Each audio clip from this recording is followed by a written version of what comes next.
14th of October 2025, and I feel the itch to just, play a little bit of Stationeers. So, let's start a new game on Europa. Whichever landing place we want to choose. It's too bad there are no screenshots here. That would be cool,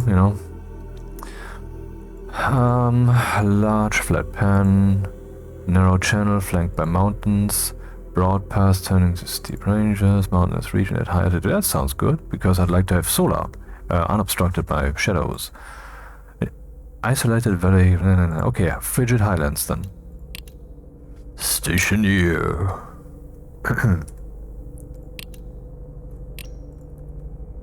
Survival, Stationeer difficulty, Europa, today, episode 1.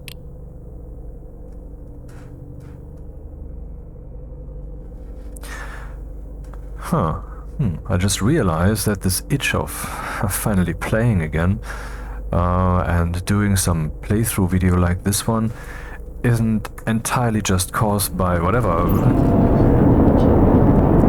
Not having done that in a while. The settings are correct. Oh, by the way, what about the video quality? That's adjusted, yeah. Shadows. By me not having done that in a while. Oh, that's neat. The sound is over. Yeah, if I play survival, sorry, I have to adjust the hard scale. Let's go to 50 as my go-to value, which I cannot achieve with the mouse, thank you. But also by the fact that I actually had some yum, look at that. Some injury on my left hand, my ring finger. Yeah, what will I do with this now? I mean, I don't want to deconstruct it, because then my nice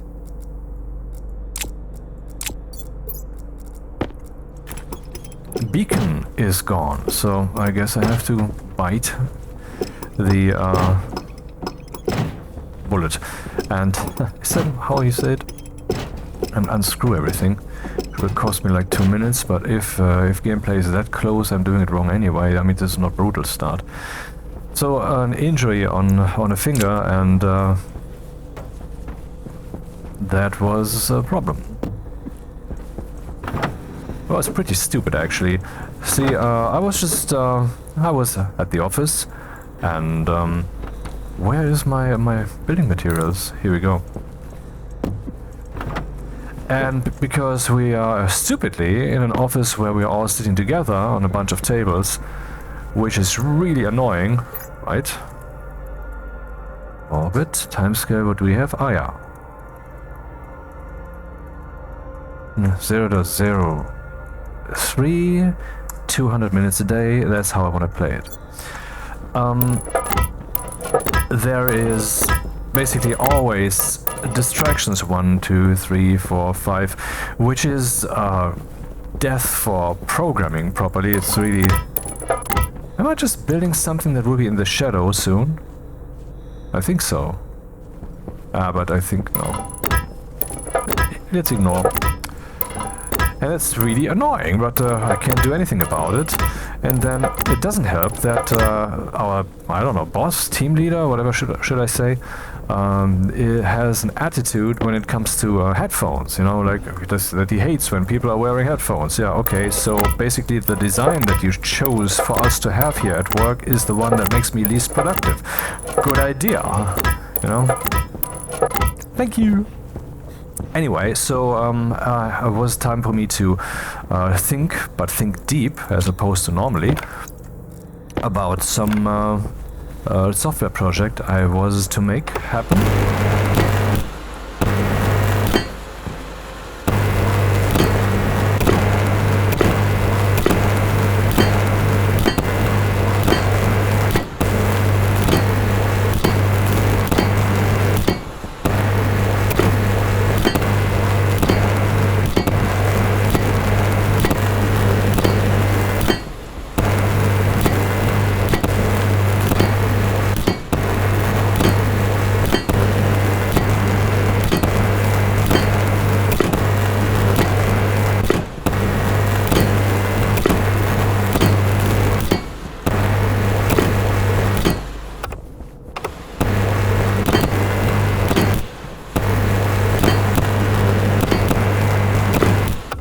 this video is already notorious for beginning sentences that I only resume 5 minutes later.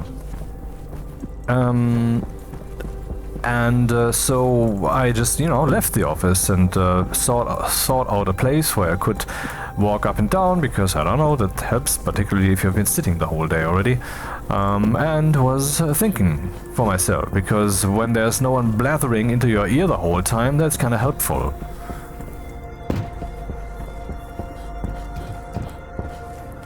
And as I was walking up and down in that place, I suddenly felt something under my shoe, which is what happens, some little rocky thing that you step into. It was indoors, so that's not, but it could be that some little rock is lying there, and which I had stepped into then, I guess, and then I did what I would normally do in these circumstances. I used the finger to remove that rock, so it would fall to the ground, tick, tick, tick, tick, and then I'd no longer have that stupid feeling there, and but another stupid feeling emerged, because it turned out that it wasn't a rock, it was a piece of glass. And I will not go into the details, but my fingertip was cut, and I still pressed it so that there would not be bleeding. And oh, this is a bit loud, isn't it? Yeah, some songs have a song. It's not a song, no one's singing. Have a more loud appearance. Wait, that's not what I want. Glass. Actually, I should get rid of some crap. Tracker cartridge I will keep. That one I will not keep. This one I need.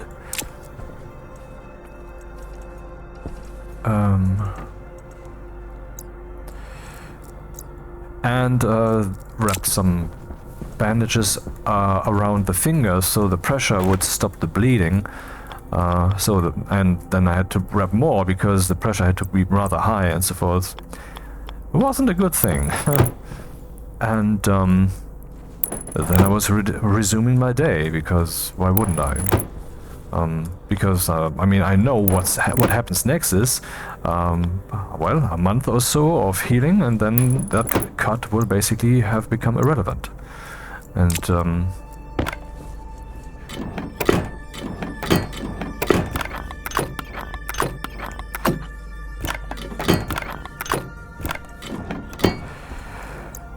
but after a couple of days, when I then finally loosened that, because, the pressure didn't have to be that high anymore, because it had closed far enough inside that the bleeding would, even with a low pressure bandage, now not resume. That was the goal of the first 3 days or so.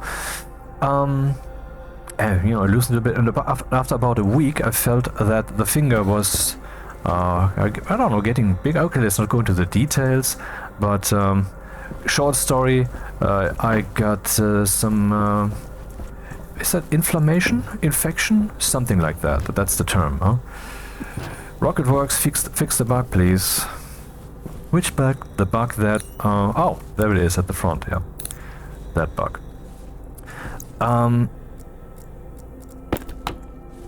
Yeah, getting colder already. Should I put some batteries in here? No, it's not that urgent. 3 should be enough. And so I went to my, I don't know what the term is in English, Hausarzt, the doctor that I would normally go to. And then they said, oh, we cannot treat you because you just told us that this happened at work. And actually they asked me. Didn't even know there were special rules for that. Well, because I don't normally get hurt. That's why. Maybe before I close this up, I should actually build some... I don't know how to resume, actually. And then they sent me to a different doctor, and that was basically across the street, so I went there. And then they said, yeah, it's Friday, and well, it can certainly wait until Monday. I mean, you have waited for a whole week, right? And I was internally like, you piece of dog shit asshole whore cunt. I mean, what the fuck, man? If I'm now here, it is because I got the inclination of this needs to be treated. Indeed, now I cannot just keep going like this. And then they even then they refuse to even take a look, you know, because I mean, who knows? Maybe I get what's the term, sepsis, when your blood is actually poisoned. You know, that's the thing that could happen, and it didn't. But you know, that's a lethal threat, basically. Where are the doors? Here. Should I use automatic doors or manual doors? I am not entirely sure. To mix things up, I will use manual doors, because I've been doing this so many times, so yeah, let's just do it differently again. And I was pretty angry at that, but anyway, then I went back to my Hausarzt and said, dude, someone needs to look at this. I mean, at least give me the information. You don't have to do anything else now, but then they said, no, we can't, but what you can do now is you can go to the hospital. And since I'm in Germany, I don't have to fear that this will actually cost me an arm and a leg, and an arm and a leg, and an arm and a leg, which they cannot sue on back again, because that would cost me even more arms and legs. But instead, I mean, I had a hospital incident a few years back, and then I got, you know, some invoice 1 month later, and I'm like, okay, what is this? And it was 10 euros, an invoice of 10 euros. So, you know, that is about $10 for the ambulance. You might think, no, that's not true, and I say yes. And that's, see, this whole thing with socialism and socialist healthcare. There is some middle ground here, right? And I believe when it comes to that stuff, Germany has found some good middle ground. What's not a good middle ground is now to say, okay, anyone can come into this country, anyone, and if you have managed to set foot here, which we will make very easy by not guarding any border, why would we? You will immediately have the right to these healthcare benefits. Also, we don't have much money left for the healthcare stuff, so everybody will now get less of that. We don't have any idea how that could have happened, but that's what everybody has to live with now. Yes, yes. Insanity. Okay, moving back from politics. That was pretty cool, you know, and so this time I also didn't expect much, and nothing much happened. Actually, I didn't get any invoice because it was actually a work accident. And I didn't even know that's the thing, because I've never had one in these multiple decades of my existence on this planet. No. Funny enough, I'm currently playing on Europa. Anyway. So I went to the hospital, and then they looked at that thing, and they said, and then they said, go into that room and lie down on the table, and I did. And then I was waiting for about 3/4 of an hour, and then some, I believe, Indian or something doctor came in, and it was very good. And there was a small surgery where they used some cooling spray.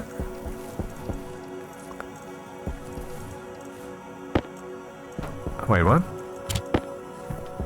And so not actual, what's the word? Anesthesia? They didn't make my finger go numb, they just sprayed some cool stuff on it. And that worked, because then I didn't look but I know the guy made 2 little cuts to let all the stuff out that had built up inside, you know, and put some pressure on it and so forth and so forth. But I almost didn't feel a thing. So if that is ever offered to you as an option, consider it, because it's consider worthy.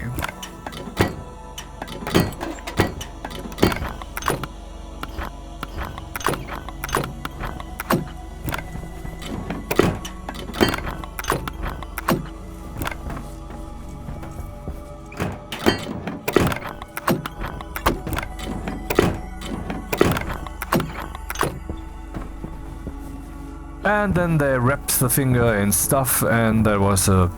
So it was like 5 times its normal size and 27 times its normal length. And then that's what I have been living with for a while. No, actually not true. It's... but I mean, since that day, it has been bandaged basically the whole time. What's happening? Except for some... and so forth. And obviously I was not able to use it this whole time, because I don't want to put pressure on the tip where I had the cut, though that is now 7 weeks past me, more 7.5, and that cut has healed nicely. I mean, why wouldn't it? It was a clean cut, and actually they did some Röntgen, or what's the English word, where they look through your skin with radiation that you have to be careful of. Well, I don't have the full thought capacity right now because I'm doing this in parallel. Okay.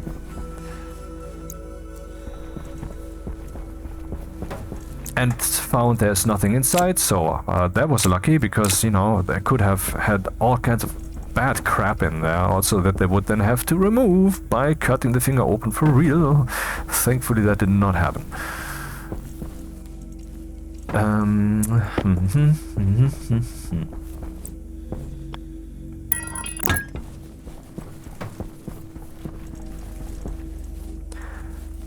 Yeah, and so forth. And I've been like, have been at the hospital like 8 times overall, or 7 times, or 9 times. I don't remember exactly.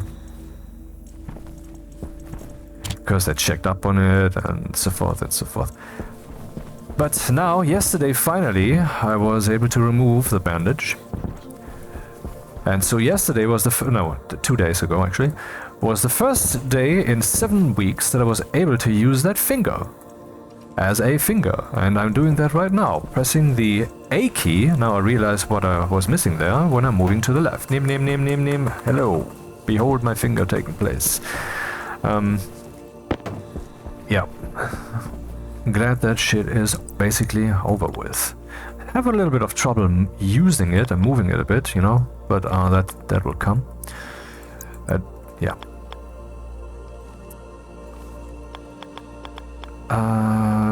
Like this. Actually, I don't need that now, the airlock stuff. Could actually suck this room empty and then fill it up with oxide that I... does that make sense? I think it does. Maybe I should do that. Huh. Well...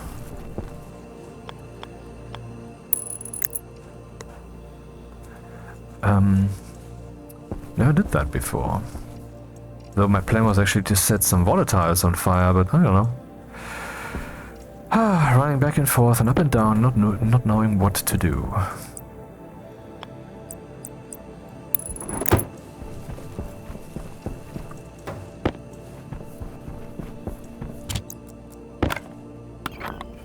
Should actually worry about electricity. Power low. Huh, I didn't even anticipate that.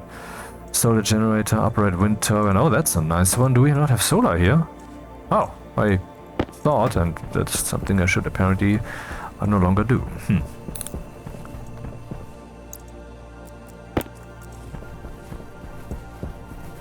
I mean, seriously, that was such a short, stupid moment. With the, you know, removing that from my shoe and,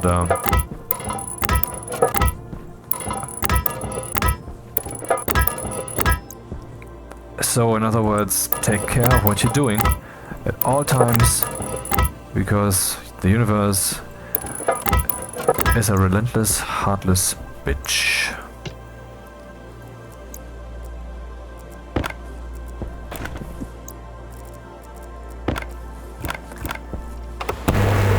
There's no such a thing as, that's unfair.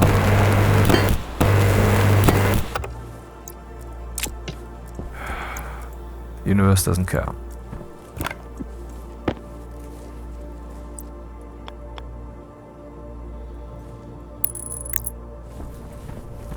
Nice. Hydration critical. The hydration, it is currently critical. I forgot about those circumstances.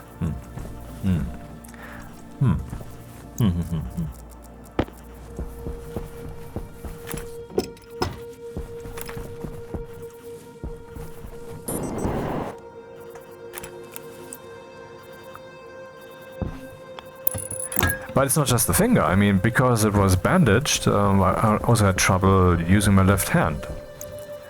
Overall. So...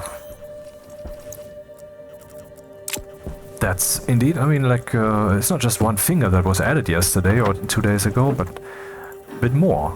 It's really nice.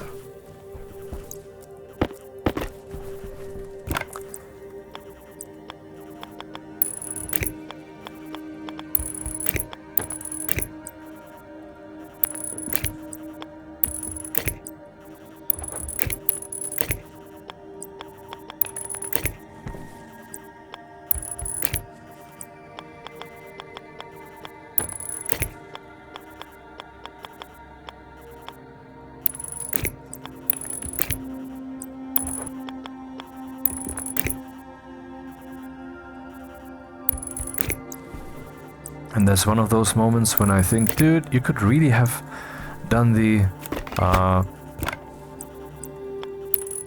auto-rotate logic better, because it is not going as far as it could go. Definitely not.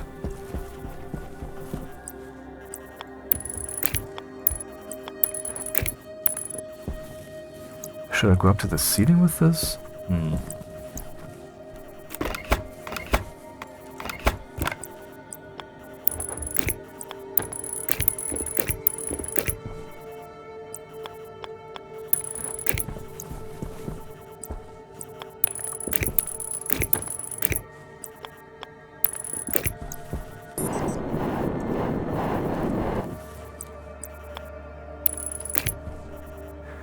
Would it be a glass door or a composite door? I don't know. Let's make it a composite door then and not bother.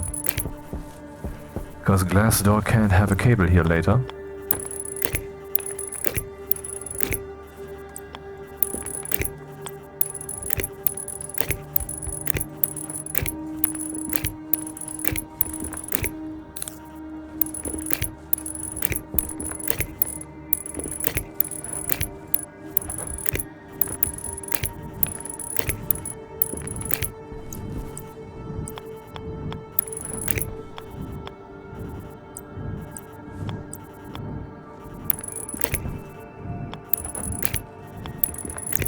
Ah, shit.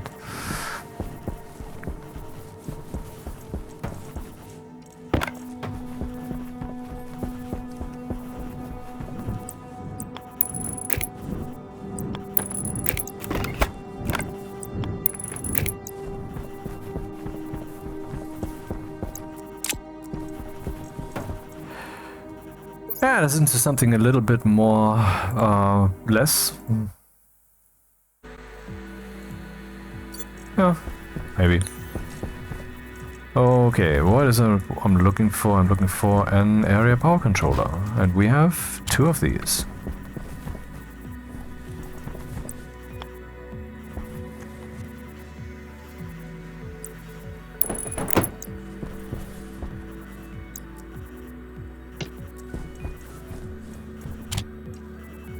What? No, that's not the one.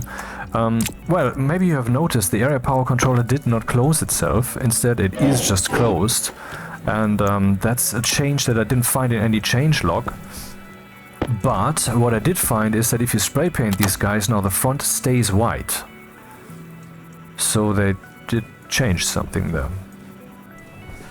Okay, then we have power coming in. I could empty this room here and drink within. Which is something I now choose to do. I wanna suck from the room.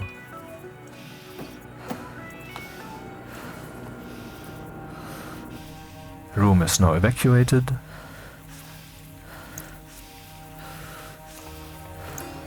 Actually, this can stay on, because there's no consumer currently, so it doesn't consume anything. Actually, no, it's not true. Whenever power is coming here, we're eating 10 watts. Now it isn't. So... The hammer is closed. I know. Pressure critical. Oxygen critical.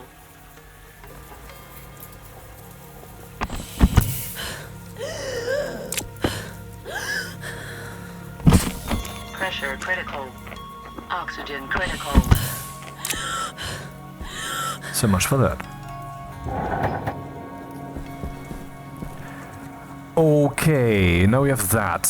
We need more power coming in options. I will start building my power network from here, which is not entirely unreasonable given that the power is coming in from here.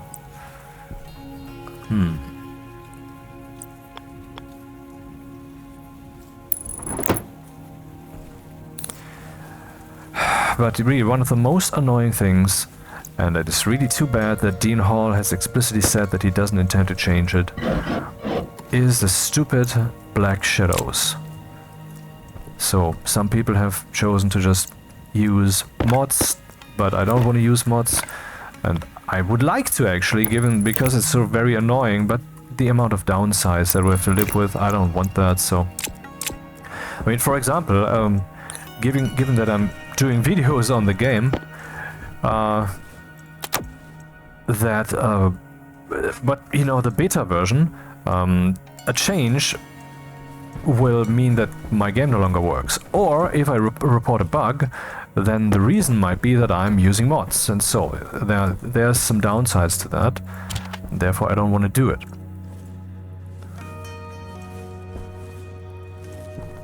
While we're at it, it would be so cool if you didn't have that stupid dark shadow shit. Because now you see me using the flashlight even though it's the brightest day on a snowy landscape. I mean, it should be very bright in here, but look. I mean, there is something here. If you look very closely, you can, or if you use both hands to shield the screen from your eyes, or you know, eyes from the screen, you can see there's something here. There is some ambient light. You know? Ambient light just means that there is non-zero brightness in the renderer in that place. It doesn't mean that somehow light is reaching it. That's not how that's implemented. Alright, so what's the next steps that we shall or will take?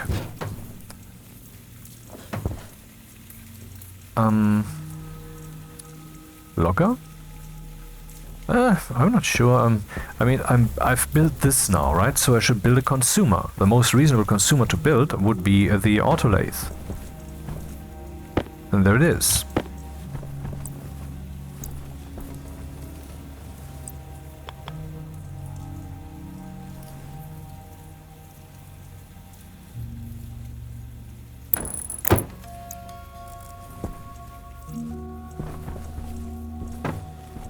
This thing in recording. Hello!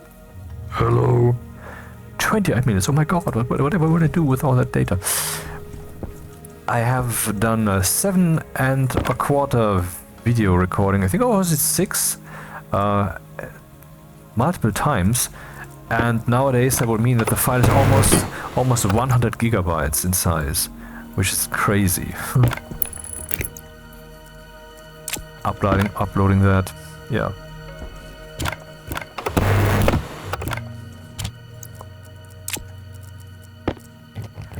Not like I have a fast internet connection. I do not. Then get one. Actually, I could. But there again, we have a similar problem. Like with the mods. I'm saying there's negative overhead. That negative overhead I don't want to deal with, and so I don't do that. It's not just the money issue. It's also the hardware that I have here. Do I have to get new one? You know. And so forth. Alright, so now we have power. If we turn that on. Now we need the Arca furnacer. Where is it? The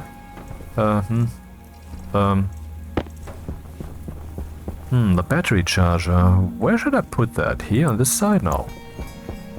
Rather here, huh?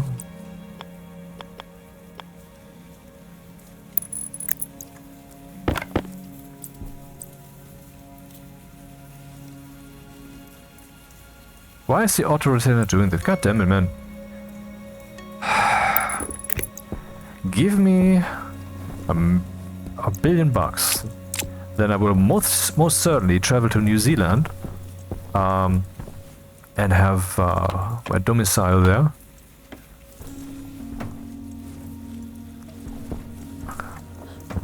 Right. Is that even a word? I don't know. I just made that up. One second, let me think. So, arc furnace. Arc furnace should be connected to the indoor stuffs. I think I will put some more of the frames down. And I need some of these too, of which I have 8. That's not too many. Power critical. Oh, power critical. What can we do about that then? No, not from here. From here. Because dragging from yourself into the world, if you don't hit right, then the game will interpret that you wanted to hit the world and the battery will be gone. If you do that in the opposite direction, nothing will happen because the game is not assuming that... Actually, is that true? Why is that so? Huh.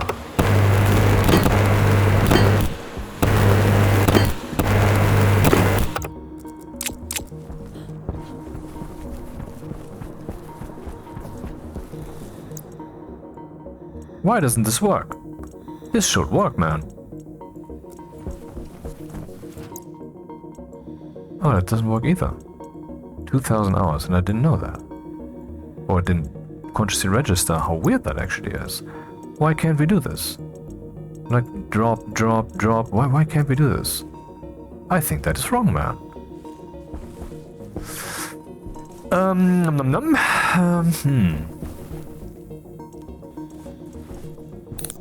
Yeah, the arc furnace, wherever it may be.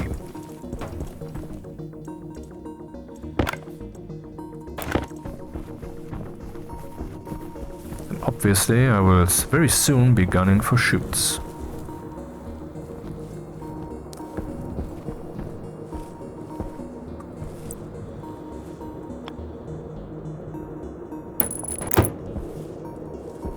That's the input, and then I need power. That would be here.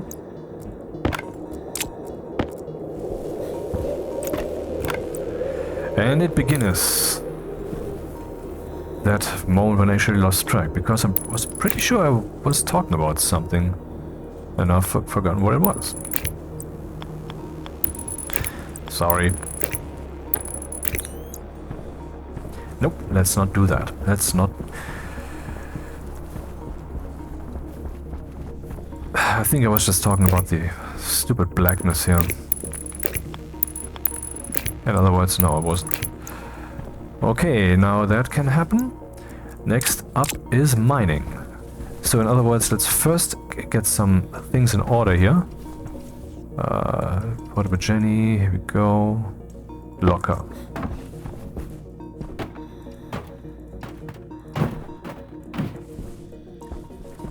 What is... yeah, that is actually a thing I should not be able to do. But then again, 14 degrees, nice. Then again,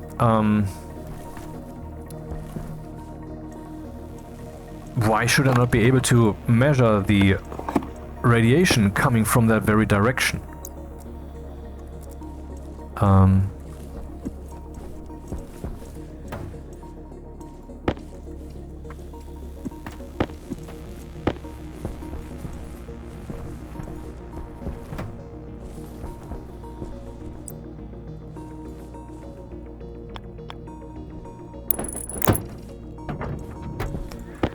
Garbage. And nope, garbage, I don't deal with chickens. Maybe I should. If I would possibly realize this is actually a lot of fun. But you know. Should, could, would. Is that how it works? These, I'm not sure. Oh, I'll just keep them here. Then let's get all that food stuff sorted. I think that was... Is it still on the outside?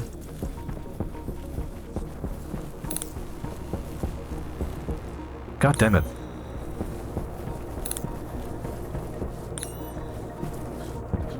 Well, Dean Hall said that he wanted to... that he likes when there's a shadow, that the shadow is very dark. He likes that contrast and whatever. I don't know how exactly he expressed it. It was actually on one of my news videos where he commented that about 1 month ago, I think I did that. Let's just see so that, you know...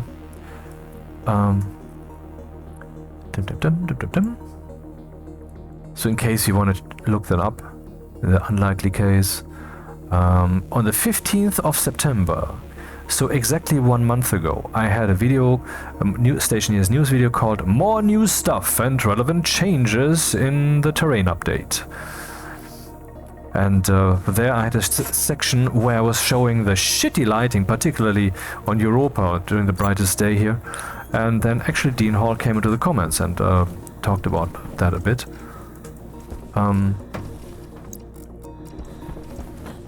Because these devs are really fucking approachable.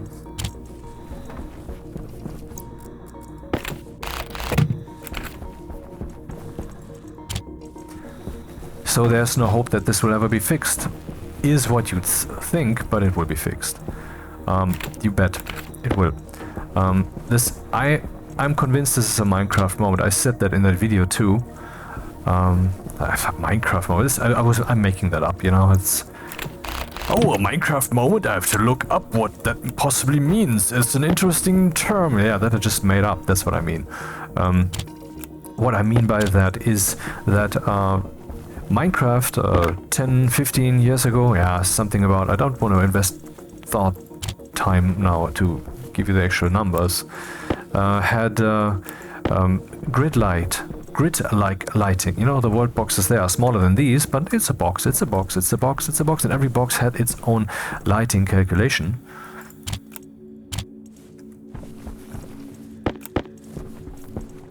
And it also looked like that.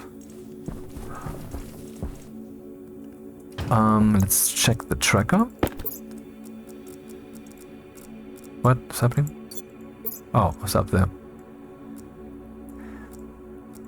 And then some clever community guy came up with a mod that smoothed that out, just smoothing it, and then also eventually, what's the term? Ambient occlusion, so that these corners, say screen space ambient occlusion basically, so that these corners between the boxes would be darkened, and that felt also so much better and so forth. Giving a greater sense of three-dimensionality, which, by the way, I have anyway, because I'm not playing on this telescopic stupid FOV, but on one that's appropriate to my screen size, to my effective screen size. Or this would even be more strong, but I don't like that. It's not appropriate to my screen. Did you just see my throat there? Maybe you didn't. It was a bit too quick. I just went third person and then first person mode again. That fixed it. But you know, that gives you better depth perception because of the geometry. Because ultimately, I'm staring at a flat projection. How am I seeing three-dimensionality at all? You know, the brain decodes that from the geometry, from what is being seen. So a wider FOV gives you a better 3D experience. Alright, we have to mine. I do have to mine. I also need oxygen or else. And how can I deal with this? Let's think about this for a second. Well, I could just open up that wall and toss in 3 more flares and close it again. And that's the way I will do it. I could also just fuck it through this window here, but that would be me cheating, and I don't have to do that. If I don't have to do it, let's try not to. Airtime critical.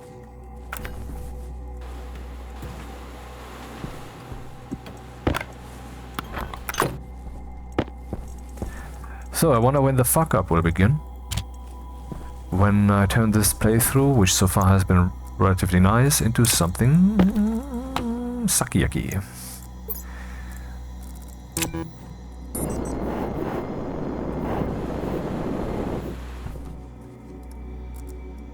there we have it again. I can see my throat.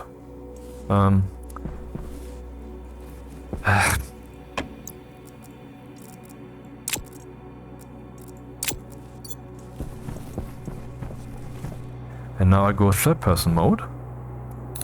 Blip, blip. And now it's gone. So there's a bug there that has been persistent for a long time, and Rocketworks, for whatever stupid reason, is not fixing it. I mean, their reasons are usually not stupid, that's not really what I mean. But their prioritization is wrong. It is objectively so. And before I go into that, and I will at length while mining, I wanna prepare some stuff. Do I have some extra batteries? I do. Actually can use this one of the beacon, which I don't need because I have a lander. Look at that, man. 85%. That's how low that already is. Any other batteries here? No. I remember I wanted to get some fresh stuff just in case. Right.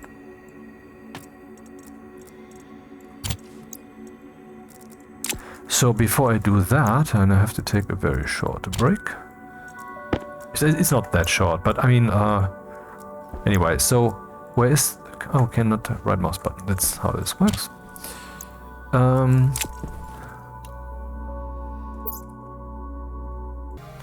And here we go again. I just realized I have some mining supplies which I could make use of for this. Which I should make use of for this. So I've got enough oxygen. This one has been set up again. What about my power? Looking okay. Has the sun gotten lower? When did that happen? I mean, 45 minutes is not that long time.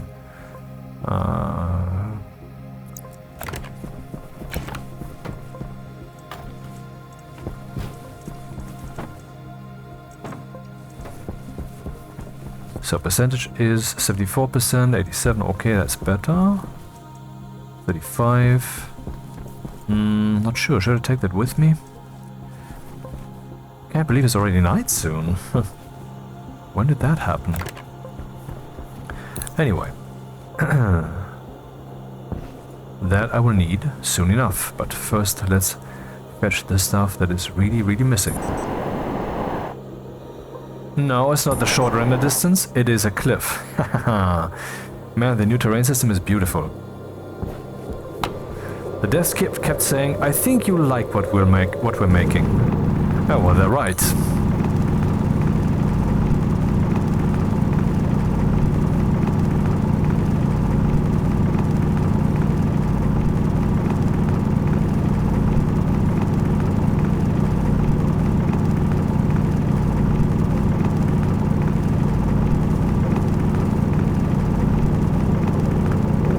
Once we're a bit deeper, like here, we can tell what can be mined, not by some tooltip telling us that, which so far was the case, I mean, like until a month ago, but instead we can see the discolorization of the soil, announcing that something is still in that direction if you keep digging.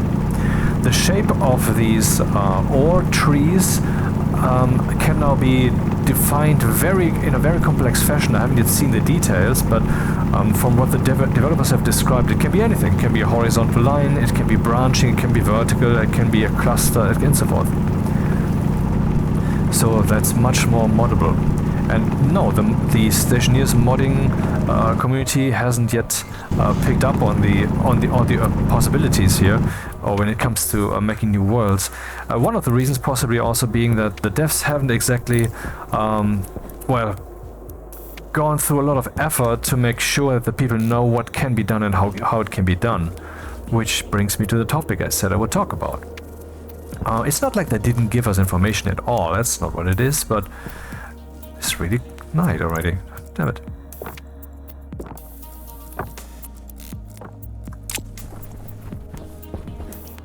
But imagine there would be some kind of official writing somewhere that tells us what steps you have to do to make a world. For example, to this day, I mean, I made a modded moon world. I just took the moon and I copied that to my mods folder. For those who don't know how that works, there's a file called examplemod.xml.zip somewhere in the installation tree, and you have to find that, and then you follow the instructions that are in the very short readme text, and then you will create accordingly an mod named folder where your saves are, not inside the saves folder but next to it, and then inside of it, and so forth and so forth. And in this way, then I was trying to make a modded world, and that didn't work, and so I just maybe I used the wrong folder structure. That's possible and probably the reason, but instead I just copied it into the installation tree, which is not the way to go about this. And so then I had a modded world, and then I adjusted the parameters, and that can be seen in two of my videos, where the Earth is in the sky is gigantic. You might think, yeah, okay, nice idea, but the textures looked shitty, right? No, they didn't, because interestingly, in the installation tree there is some textures of Earth, low resolution, but the same set is there again in very high resolution. Yeah. And so I had very high mountains between which you could see the Earth again and again, and yeah, that looked very cool, I think. Very interesting mood. Anyway, it was way bigger than this. It was half the sky, way bigger than Jupiter. Okay, we need iron, copper and gold. We definitely need gold.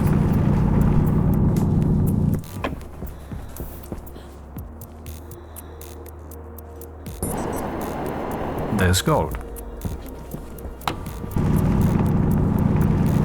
So, how did the devs drop the ball? First, the biggest one. The terrain update came out about a month ago, maybe, roughly. When was that? Yeah, what was pretty much a month ago. In September. And you might think, okay, so if you go to the store page of Stationeers on Steam now, we will find screenshots of the terrain update and information about that terrain update. But none of that is true. They of course have a news post, like they always do when they have a public, new public version, which has all the details basically. Well, not all of them, but most of them, and then the rest they solve by just giving the entire list of all the beta changelog entries. So that's one way to go about it. But the store page itself is completely unchanged. No new screenshots, no new videos, nothing.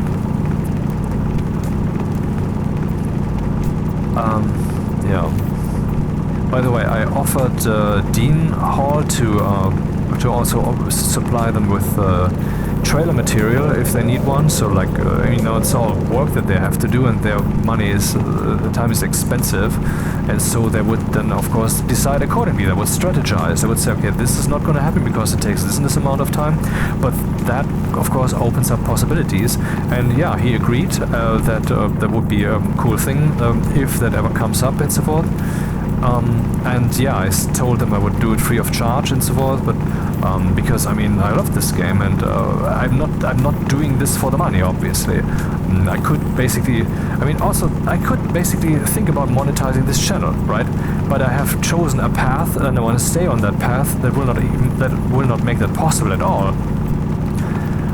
Because I think that if I have I'm pretty sure I looked it up at least twice in the recent years, that if the channel is monetized, then the music that I use must be mine to use, but it isn't. I'm just playing some radio here, and I don't have the copyright permission to do that, but the copyright holders that are usually managing companies and not the individuals, but it depends.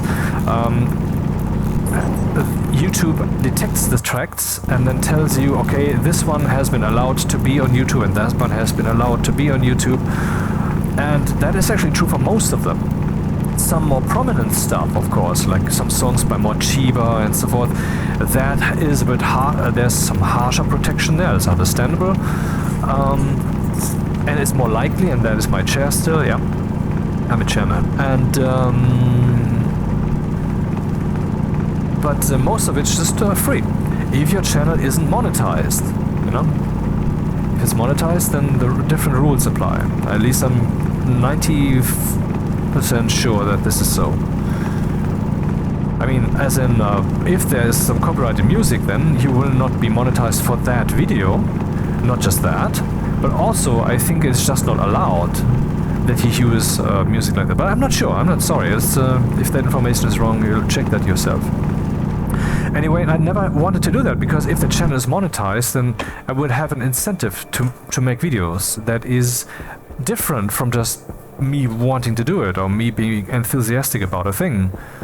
But instead now it becomes like, I want to make some money, or maybe to keep the money engine going I have to have some frequency, so the advertisers will keep blah blah blah blah blah blah blee blee blowing.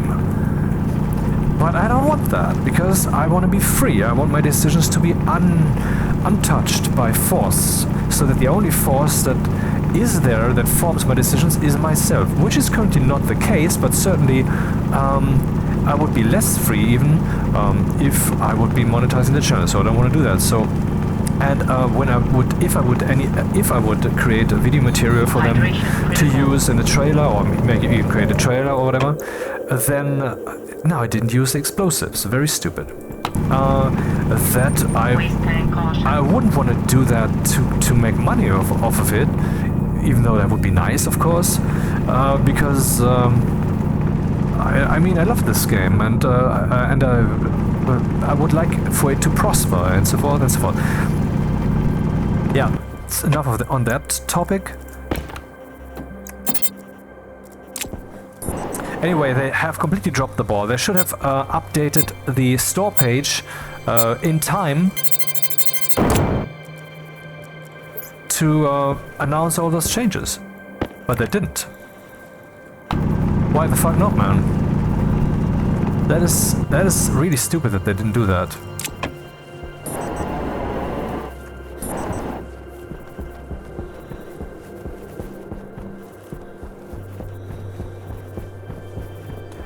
I mean, if this update is so very important for them, and it is. It's also pretty cool that the reviews have now changed from, at least the recent ones, from very positive to overwhelmingly positive. That is a big motivator for the team that they posted, and yeah.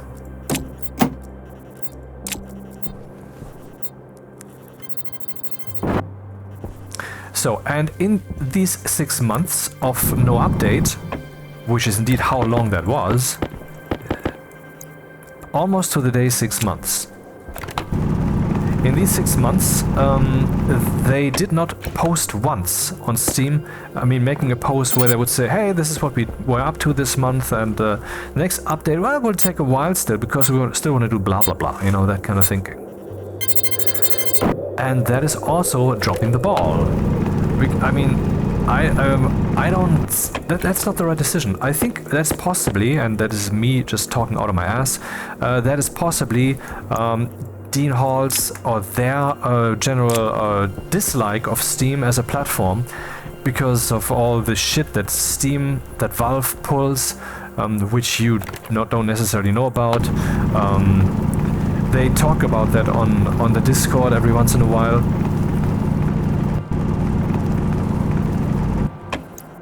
And I don't want to go into those details, like some unannounced API changes, how selective they are when it comes to which festival and sales orgy Stationeers will be allowed to participate in for whatever arbitrary reasons.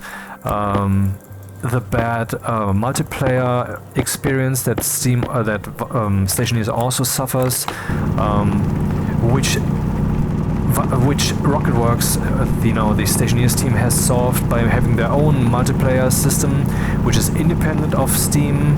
Like, the game also doesn't have any DRM, except if you start the executable directly, and Steam will be running at that time, then Steam will be counting your time, even though you did not start the game with Steam. That's basically all that you would say is even slightly DRM-like. Or maybe that they detect what DLCs you have. That's also via Steam, I think. But otherwise you can copy the game freely, and of course you should not, because that's shitty. I mean, that's just immoral. I think the word immoral, it makes it sound like it's some arbitrary rule made up by people, so let me just say it like this. It's a sin. If you copy this game and you have the means to purchase it and you play it for real instead of just, nah, it's not my thing, or I'm not good enough at this, or maybe I'll try again in a month, I will keep it around until then, but for now I'm not playing it, which is fine, I think, in my opinion. I don't want to say, hey, copying that is okay. No, I think that anyone hearing what I'm saying, despite my sentences being maximally convoluted, will understand that I'm saying do not pirate this game. But I'm saying that if you're only testing it, that's even what Dean Hall himself said. He said we cannot have a demo branch, that is just too much work, too much overhead. So people should just pirate the game and test it. And if they like it, well, then they can buy it, you know?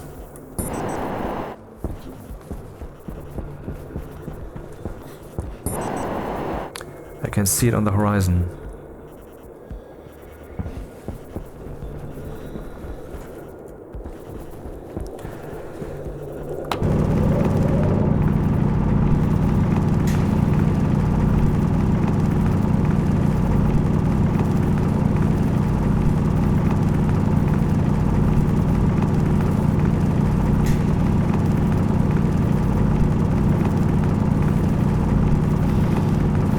Okay, time to drink again.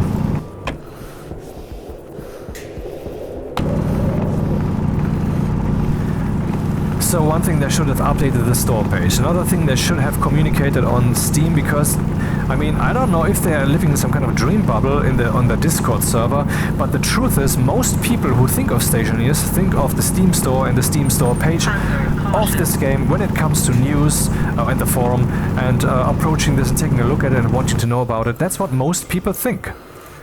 And that's therefore the way to go, motherfucker. That's how communication works. I mean, when you communicate, you're using the words that the people have agreed upon, instead of saying, well, I don't like those words, let's use different ones. No one would understand you, and that's the situation that they are in if they're communicating only on Discord instead of also on Steam. So that's number 2. Number 3 is, they have this early access text notice.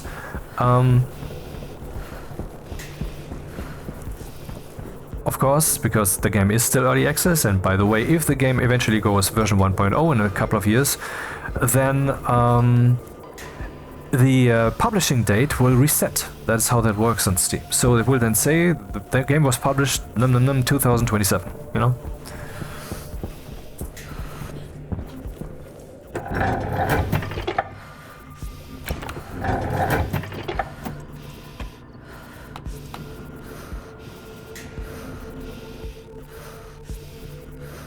So that early access text still says, well, the game has been updated this and this many times since.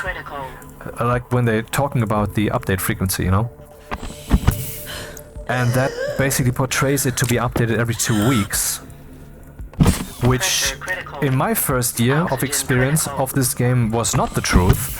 It was like once a month or so. But I'm not saying they're lying or whatever. And also, Matty, I believe, was it one of the devs who said that they want to get back to about 2-week update cycle now. And what they're currently doing, by the way, is they're working on the storm system. And I guess we will get to see that at some point here, that the storms look slightly different, and that when you are inside your station and look out, you will not see the storm blowing in through the wall a bit because the visualization is so crappy or whatever, but instead you will see basically some billboards. You will see something overlaid over the window, behind the window, that is a rendering that looks like the storm, which they're doing with the second camera. Okay, that's that.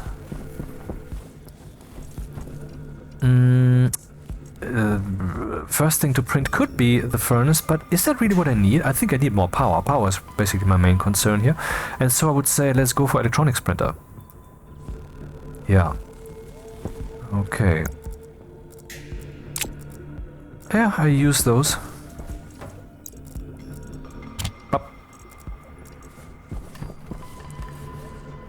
Yeah, it kind of fits the music, fits the night mood, but also is a bit annoying, so.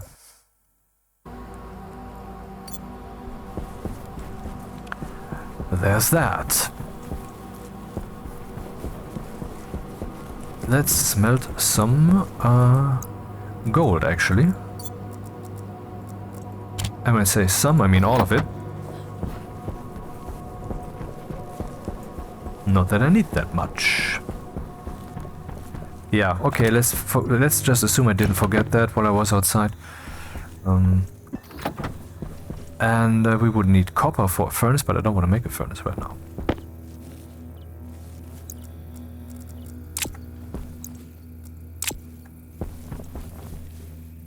Charging. So it's still, I don't know, talking about the first one year or 2 years of Stationeers being early access, that early access text, and well, the text is giving you information that requires you to know a date, not just because you're generally interested in the time frame, but also it explicitly says since then or since. But the text itself doesn't have any date information. Hello. Could prepare the drinking bottle. On which side would I do that then? I should keep one side neutral. Let's put that here. So I can expand the station. What is happening?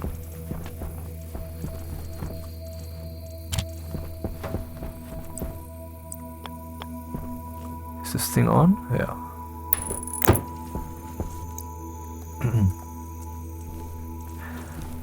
And, you know, it says the amount of updates that have taken place since whatever time they had in mind there, and that amount of update has changed, and the frequency has changed. So that text also, I mean, the rest of the text probably also could use some work and so forth. And, I mean, people keep complaining, and that is really a thing that's going on. I'm not making this up. I mean, I'm reading on Discord every day, and I'm reading basically every last Steam post that is being made on Stationeers. And so, believe me when I say that people keep complaining about the information on the store page not being, well, current or accurate, or what term should I use? Where they're showing the big rover, which is no longer available in the game, might come back, it's unclear. Where they are showing the shuttle, I think, which we know can actually spawn this now. Shuttle. Okay. No. Yes. Okay. Shuttlecraft Mark II. Mark II? Is that the one? I spawned it recently. I made a short video showing that, flying around in it and so forth. It's for the 6th video down from the top or so. Haven't been that as productive as I'd like to have been. Not because of the finger. Video production was unhindered. I mean, that's really not the problem. So power production would go in here.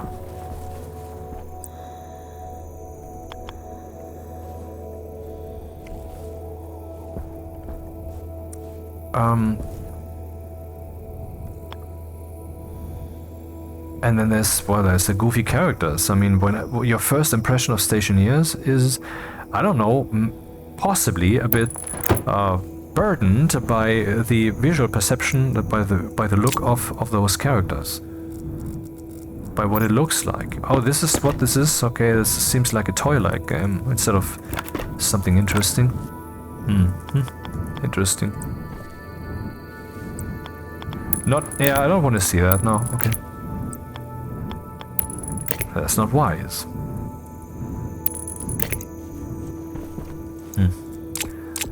Okay, let's turn off the sing-song.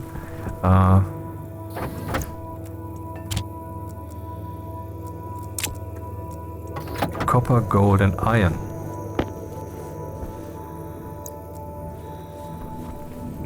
So first, want to produce some more power, some more wind turbines. Oh, by the way, this guy will fly away when there's a storm, won't it? I could maybe shield it, so that it doesn't, so it would keep my permanent beacon, and also for historic reasons, and so that, you know, not everything is the same all the time.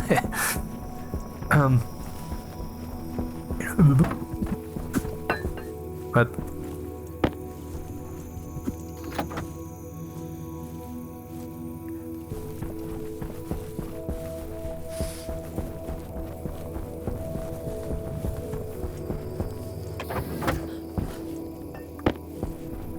okay, time for the electronics printer.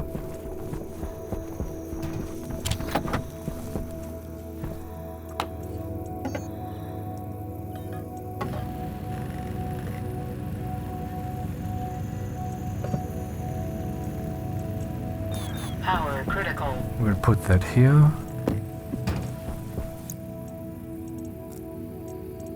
From here to there. There and back again. Would be nice if this information were displayed over here.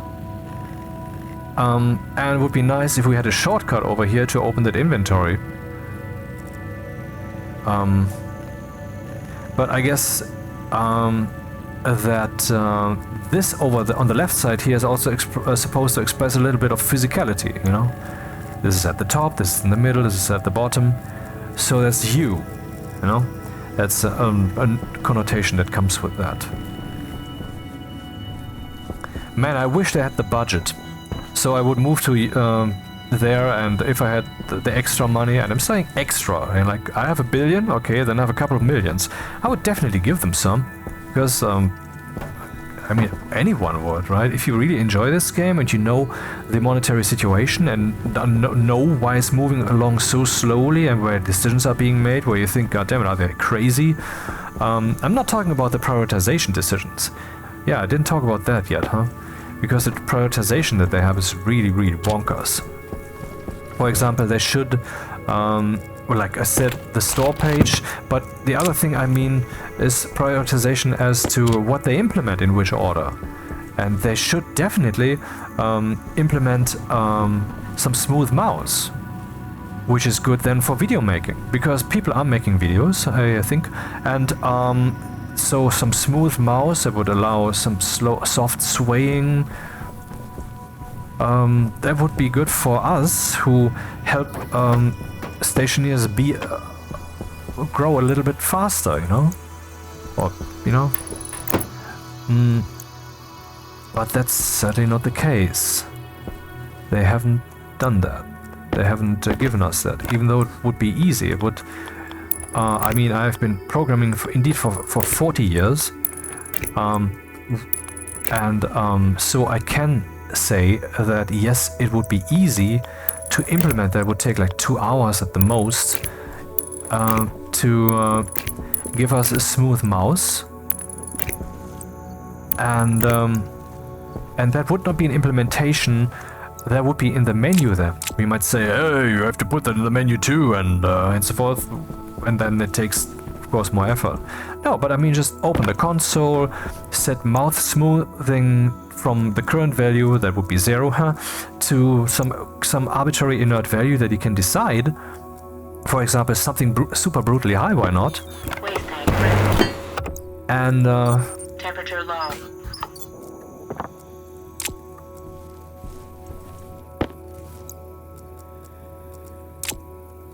and then I can do some camera moves and so forth, and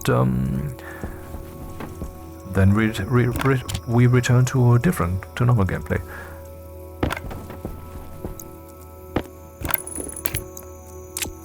And it's not like they didn't think of this. We talked about this already, and they said, yeah, that's possible. Power low. And there's probably even something like that already in Stationeers somewhere, some logic buried that could be used for this. But no, to this day it hasn't happened. So all the videos that we make, if they're more presentation style, like behold this game, there, the game, look at it, is not having this which it could otherwise have, this presentation style quality.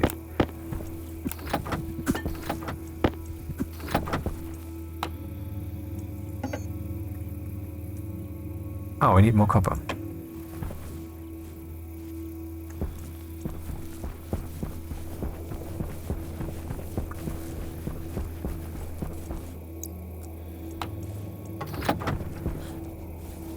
And then the user interface. These pallets here, once I start splitting stuff, I think that's the reason, they will start, there will be a gap here that will just ever increase. And in case you don't know this, in the settings here we have a reset windows button. This will reset all undocked inventory windows. The undocked ones. Oh, interesting. Huh. Anyway, I don't know if it actually solves the gap problem. I haven't yet tried this. What I did try was return to the menu and then load the game again and, well, problem solved.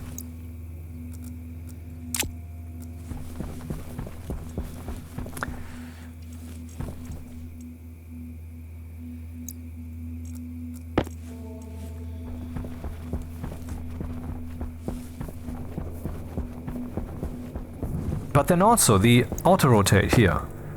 I mean, if I, for example, want to extend the cable to the left side here, for which I need the thingies, but it doesn't matter. I mean, in principle, I could now use the auto-rotate key, which I'm doing, plum, plum, plum. But it is not meaningful. I mean, it could... maybe I should use the curve, that makes it more clear. Look, it's showing me all the meaningless ones, instead of saying, okay, we have a cable here, we have a cable there, so we suggest this one and that one. Because there's now a context. Here is a context where that could actually do some good. Also, the rotation order, I think rotation order has gotten in the way often. You might say, well, not everybody's gameplay style can be served, but I've played this game often enough to be able to know that that indeed the order in which the thing is then being rotated, if you press the auto-rotate key, could be optimized. And this is, again, wrong prioritization. Because, I mean, the interface is one of the most complained about things in Stationeers. I've gotten used to this two-hand thing, which is deeply questionable, but, I mean, I kind of like it, you know? Because I like the realism of it. Because that's something that, once you're in the game, people might actually forget. But I mean, I like that to be realism. Like, there's my helmet, I can open and close it. It was one of the things that lured me in at the beginning. When I saw you have all these options, all the things you can do, wow, this is great. I've never had that in a game. In other games, I either have the helm on or I don't. But then I don't have oxygen that I need, and so forth. So, yeah. I like all those little realism details. That's also why I dislike a lot that we do not have O2 and CO2 toxicity. You know, when you have a too high concentration of oxygen in your air, even if the pressure is low, that's not good for you. Supposedly there are scenarios, blah blah blah, but I don't know enough about that. I just looked it up recently again, and my take was that 100% oxygen, even if you have a low pressure, is ultimately not good for you. Anyway, and CO2 toxicity, of course, which is indeed a thing. Everybody knows that, and once again, the meme that everybody has understood now is, I mean, it's mimetic knowledge by now. Everybody is mooing that from the mountaintops, but let me do it anyway, that the feeling of suffocation that you have when you are holding your breath is not the absence of oxygen, but it is the overpresence of CO2, and that CO2 is emerging from your body, which is lots of carbon and it's reacting with the O2 and so forth and so forth. Okay, now we just doubled our power input capacity. That's very good. Not that double means much. I would like to print 2 more of these before we move on to other things. So, CO2 toxicity. I would like to have a maximum amount of CO2 in a room, and if that's too much, then, well, you should have problems. I think.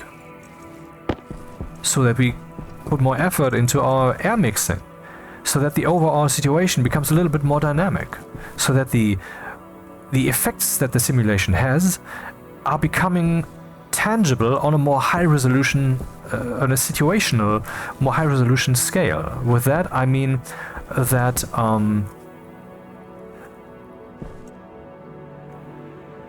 this is basically an endless drain, isn't it? Because the cold is eating the battery, and the battery is eating what's coming in from these guys. Yeah, I do have a power problem actually. Let's print some more. Gold, I do have enough for now. How far are we? 15, okay. Let's just refresh that then. Or maybe, yeah, let's print some of that stuff so I have that too.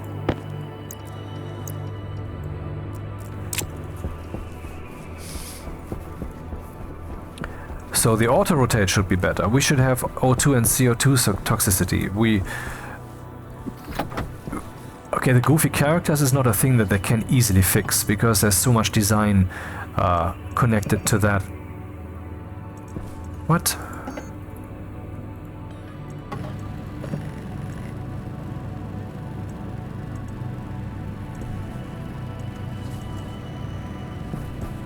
How many can we produce? 2. Well, let's make 2 then. And then I need also some...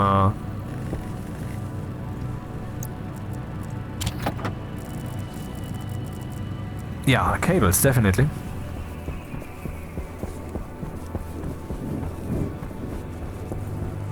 Now I wanted to print cables using the autolathe, but I just realized that's stupid. I mean, it can print cables, but I have the electronics printer. Why not use that then?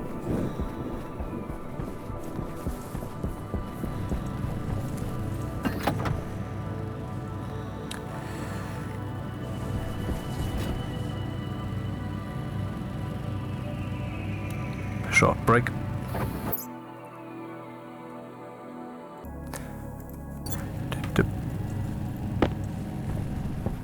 There and back again. Oh, I do have a problem. How will I solve this problem? Unknown.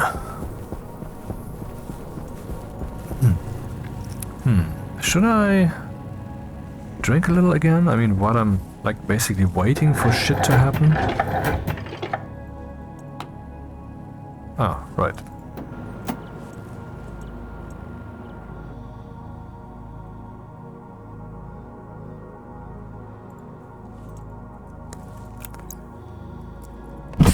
Pressure critical. Oxygen critical. Pressure critical. Hey, did you just see that? Critical. So I had this hand selected. Now I drag this in here.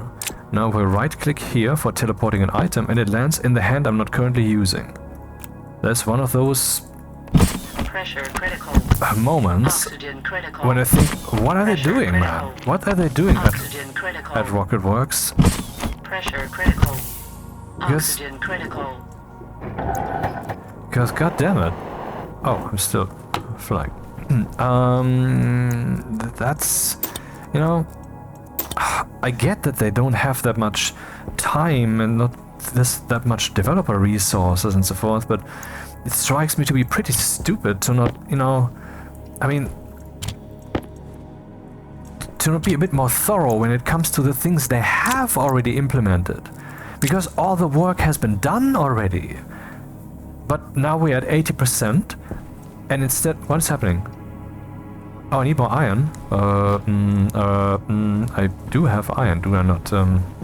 Actually, I don't, no. Let's make cables. I was mistaken. That is already outside. But you know, it's like, let's say you buy an object, and it costs like, the cheapest version costs like 20 bucks. So what do you get for 30 bucks? In the ideal world, what you get for 30 bucks is a much better version, because 20 bucks had to be spent at least to get some kind of meaningful baseline of that object in the world, because someone had to manifest that, some work had to be put into it, some oh shit, I need to weld. I mean, let's ignore the obvious abuse that people are, of course, doing the whole time, like, hey, they won't notice that this is... They won't notice that this is just the most basic version. We will just pretend it is a better one, and so they will pay us. Haha. But let's just say they're honest, because, you know, that happens. And then you can say, okay, the $30 thing costs is much better than the $20 thing, because to get to that very minimum, you had to invest a lot of energy and time and resources. But now that you have done that, if you invest like 1 more hour, what you will get is a much better version of that.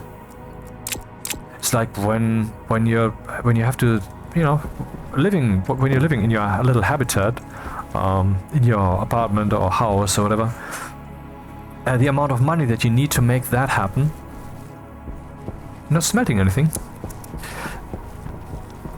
That money, there's a minimum that you have to spend for some kind of nice survival situation.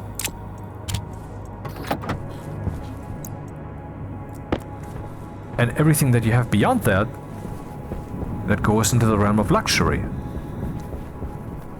In a way, right? I mean... Wait. Oh, have you seen that?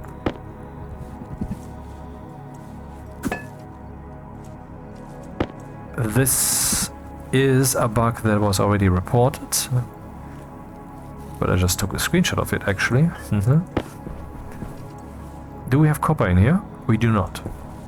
Maybe we can print the furnace already, because I will certainly have one.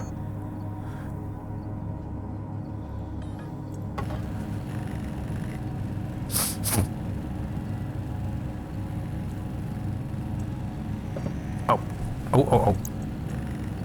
Temperature low.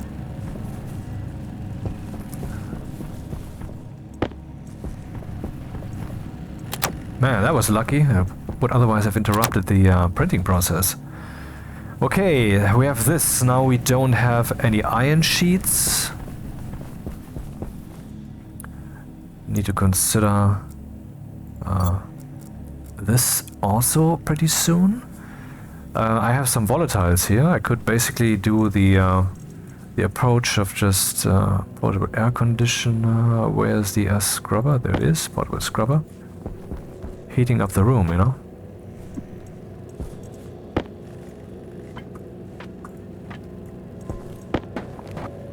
Heating up the room with volatiles.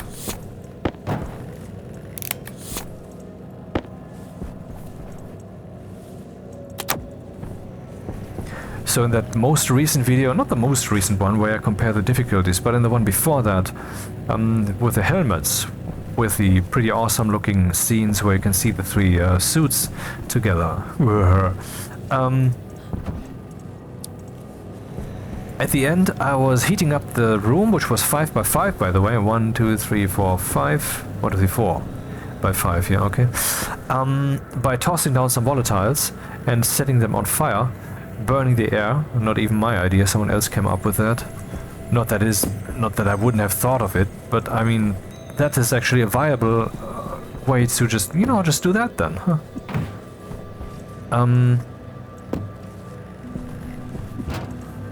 Do I have enough power now for proper doors here? Maybe I should do that.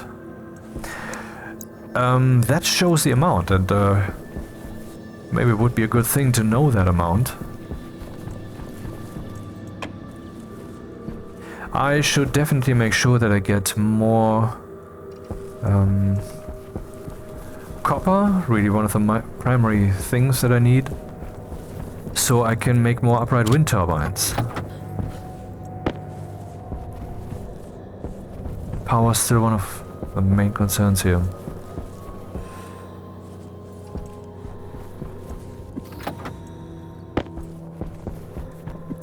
Okay, that if we turn on.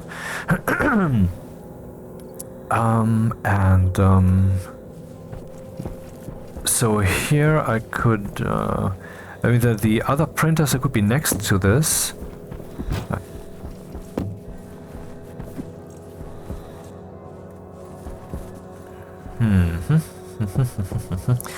Yeah, it would be nice if we had some light here, because it's certainly pretty annoying to see me do all this stuff in tunnel vision, particularly with the white fog, but hey, the circumstances forced me, and so that is what the outcome is. That's how this works. If I would have no power problems, I could put up some lights. I do have power problems though, so there's no way for me to do this right now. I could print the portable light, but this then also burns for like 10 minutes and bop, the energy is gone, you have to recharge the battery. Not sure how to... Let's do the door first. But, iron sheets. I should have some iron sheets. Do I need this for the door? No, actually not. I would have some iron sheets after this. Alright.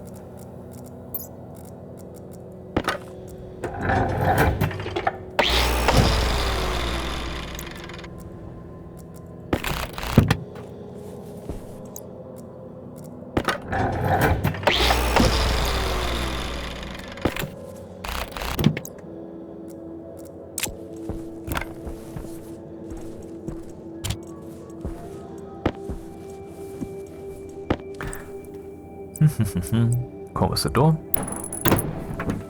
And this one could actually be a glass door. No? Okay, then also a composite door.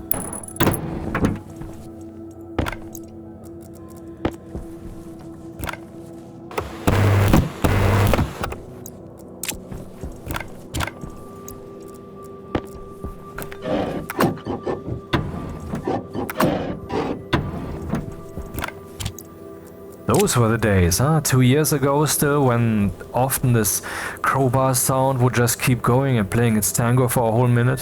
Yeah. Is there no power coming in? Definitely need to print more of those turbines. Let's do some more iron for now.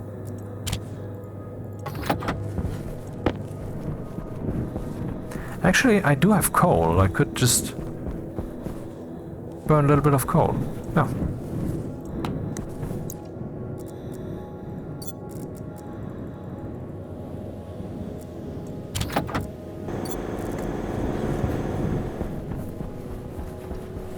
Particularly now that there are so many consumers.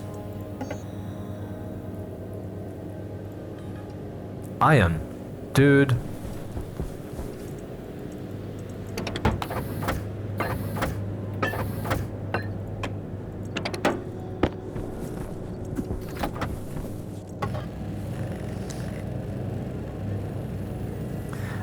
And a cable analyzer would be cool. Or multiple. But maybe it's a bit too early for that kind of luxury, huh?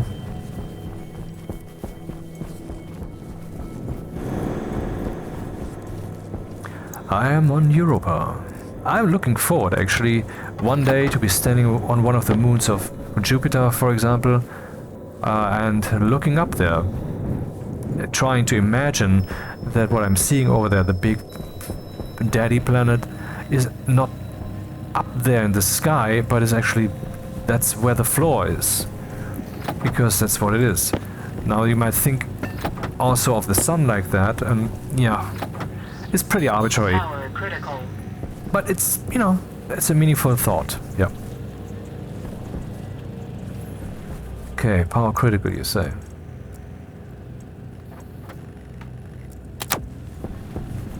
Immediately make use of that additional potential power.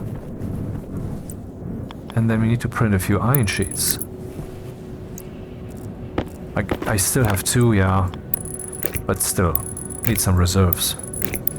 Speaking of which, I need more cables.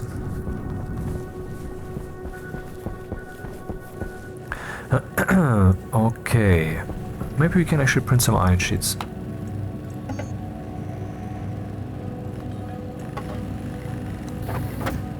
Is this really Stationeer difficulty? Oh.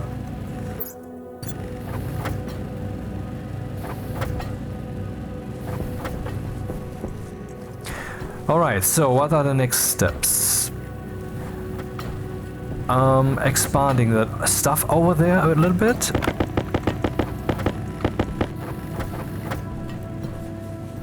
Yeah, well, I will need those eventually.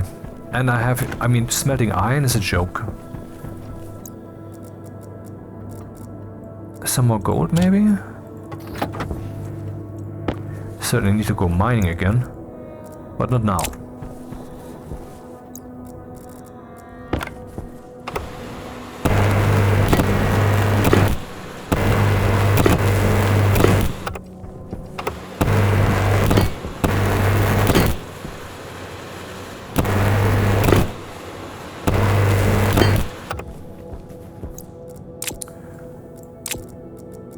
Uh-huh.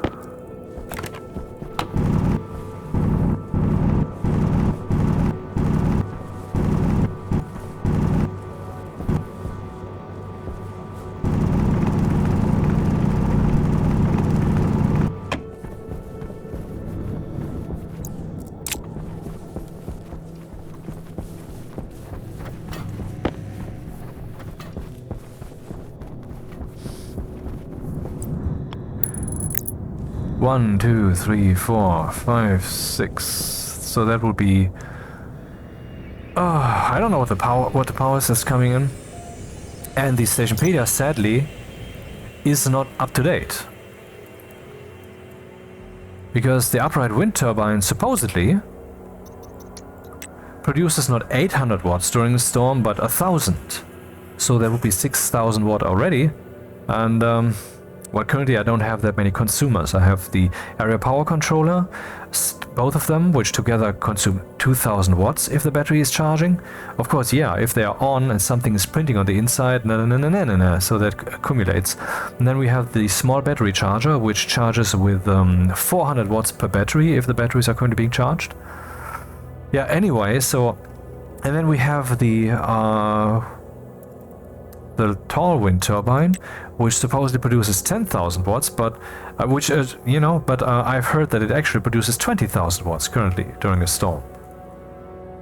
And I wonder, why are these guys even kept? I mean, the storms, they're currently redoing the storm system, and for that they have introduced, if you have seen that video, a solar storm, which is on the moon now. The moon does have storms now, solar storm.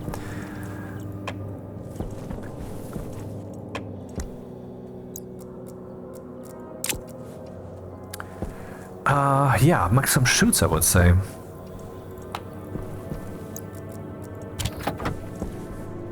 So while they're at it, why should they not say, okay, we make the whole thing dynamic, so the wind speed during a storm is not constantly this and this, but it's just changing, but it's very high, and so your turbines could output this and this and blah and blah. That would be cool. I would like that.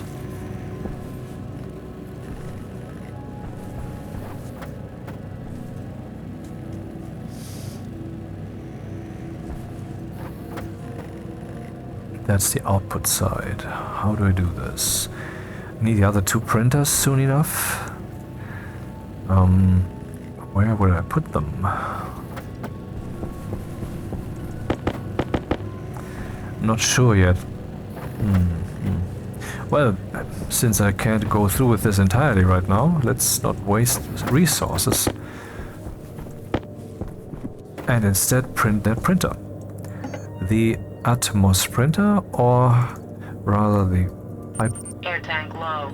bender, hydraulic pipe bender, 2 gold, 10 copper.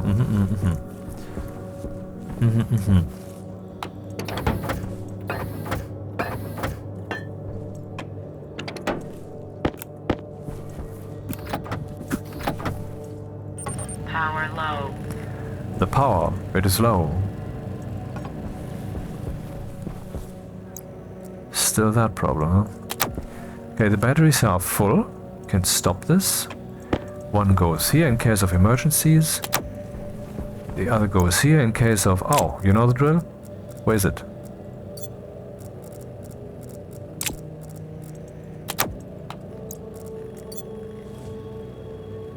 What I'm missing also is this key that I just intentionally pressed. Hydration critical. To close all inventory tabs. It should be a toggle, you know? I mean, for example, now I open this one and then I close it again. And now if I press the all close button, it should restore all the windows I had before, all of them. I mean, even if... I mean, this was one of them, right? Even if I move this now here and close this and now press the unclose button, then it should restore this situation. That would be a very nice workflow improver, game changer thing. But no, we don't have that. Because fuck you, right? I mean, seriously, they go like 80% of the way with the thing, and then they move on to another thing. Which is understandable on one hand, because, I mean, let's say you improve a thing and improve it further, and other people are saying, hey, I need this and this, then I buy the game. Until you have that, I won't buy the game. Or, I complain about this thing, so put it in or fix it. And then they put time in fixing this instead of doing the other thing up to 100%. Understandable, but the game has now been out for such a long time, and now we have such a wide range of features, and what should really happen is that they make those features more round. But maybe, you know, to go like from 80% to 90% to 100%, or to, I mean, 900% is bullshit, let's say 95 maybe, because 100% is kind of light speed. Yeah, but, damn, I want to say something, now it's gone.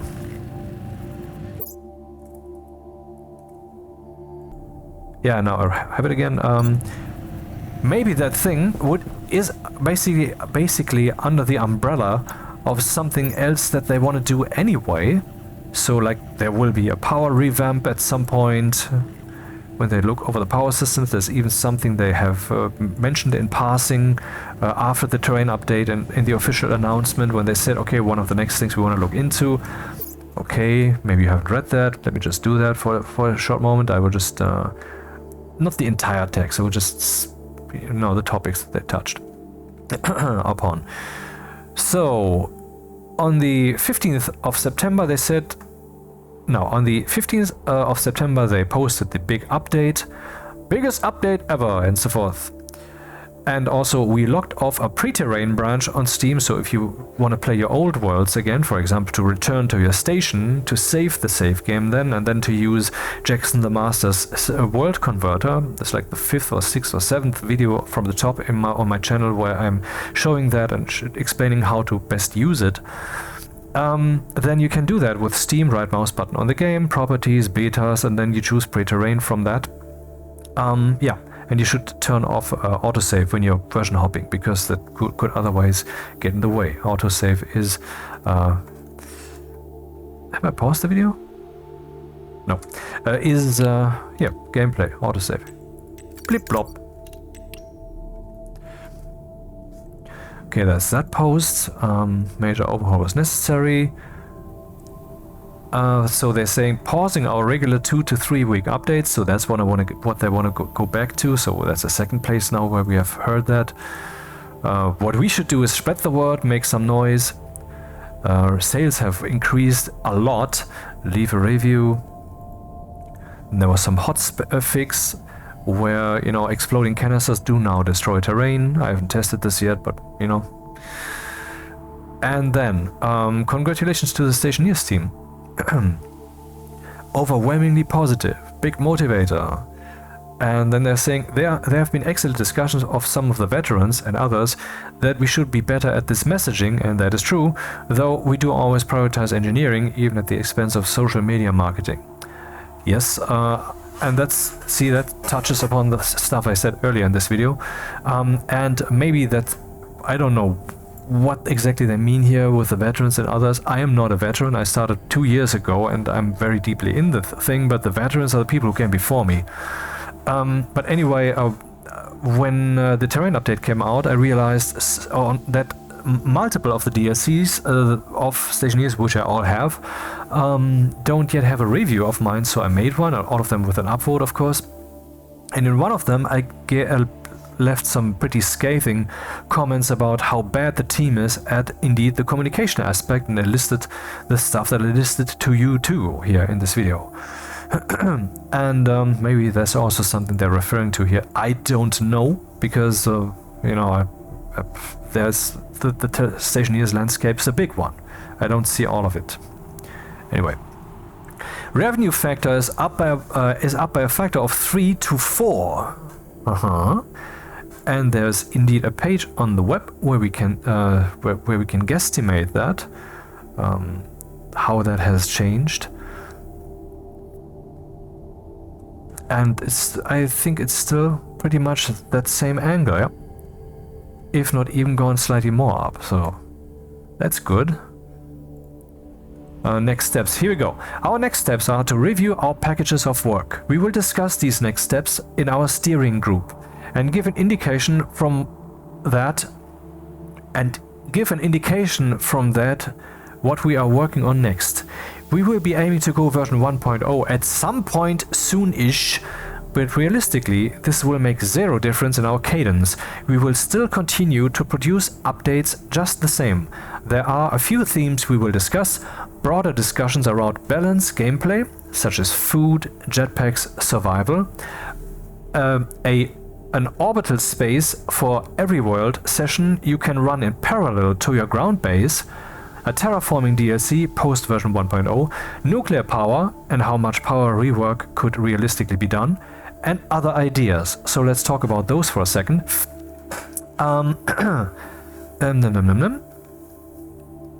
Balance gameplay. Well, balancing, I don't know, maybe the video I just made comparing the difficulties will be exactly obsolete in a month, who knows.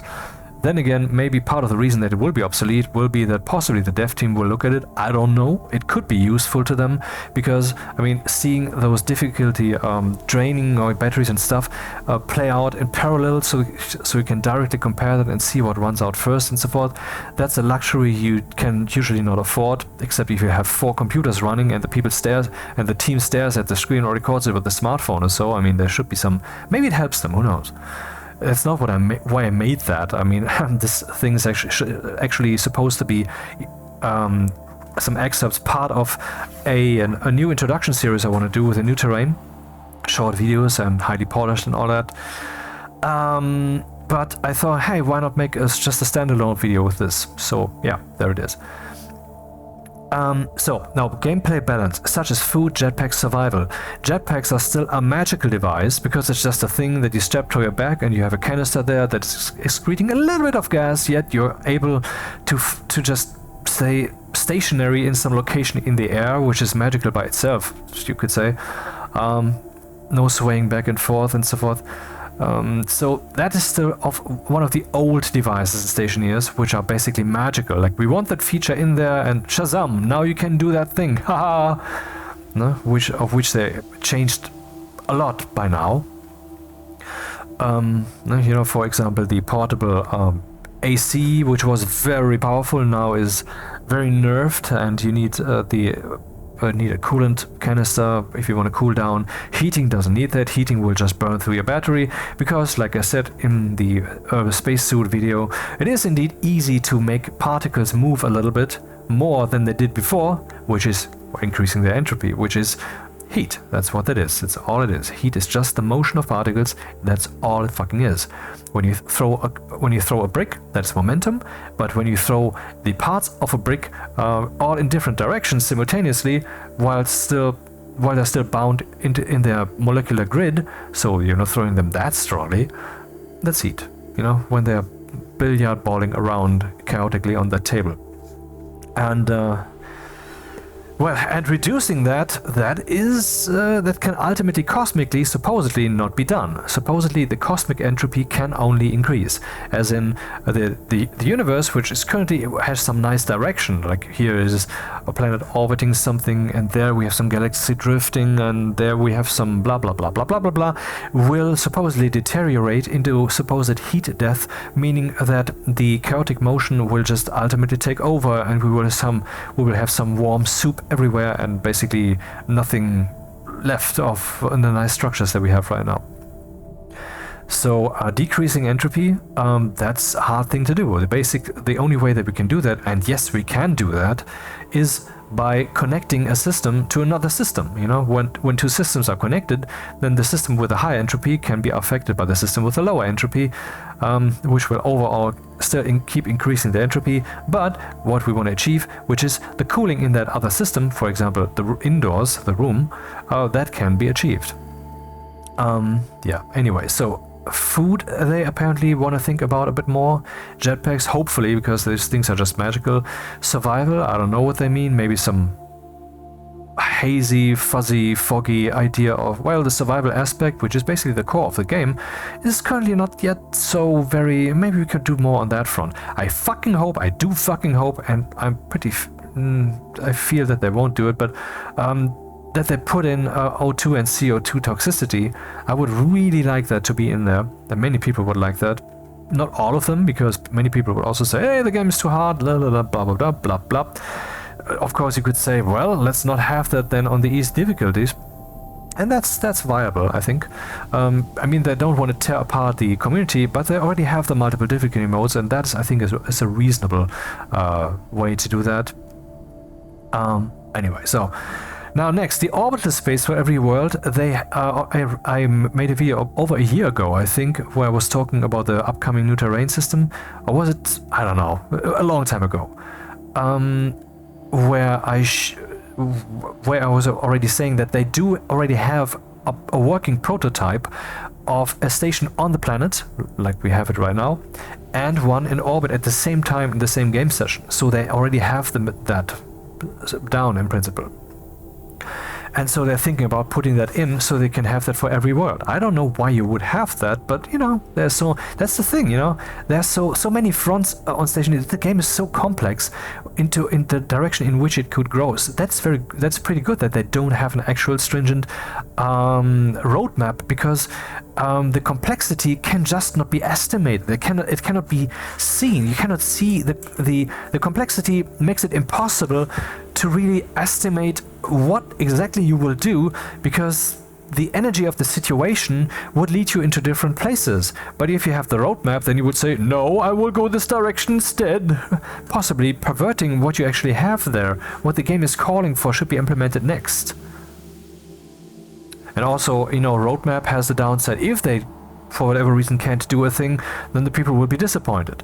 Which is not a good argument on their part, because they keep having the loading screens and the store page material which tells you we have a shuttle and we have a big rover, yes, which they don't, you know.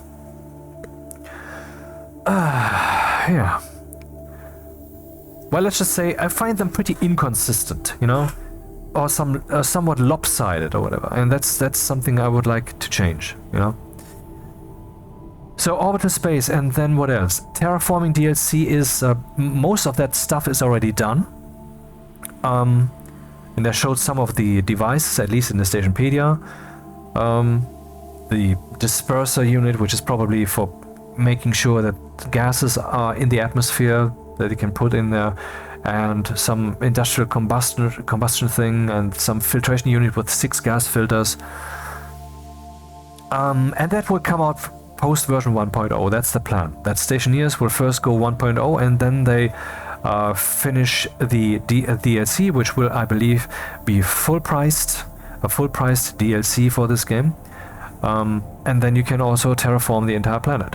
And I hope that will be a little bit more than just the atmospheric composition changing and then some plants appearing, because that would not be enough. If the plants have some effect, some purpose, if you can grow some fruits, if you find apple trees or whatever, then yeah, that's cool.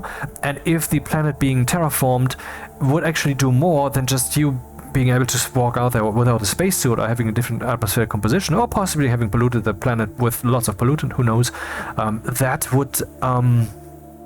you know, there should be a little bit more going on. For example, I don't know, maybe you have the task to do that, and the closer you get to that, you get money. I don't know, whatever. That, you know, but because, I mean, currently we can already change the atmospheric composition of a large hall. So we can basically pretend play the terraforming DLC, and there has been a mod for a long time already, I don't know if it's still working, where you can actually terraform the planet.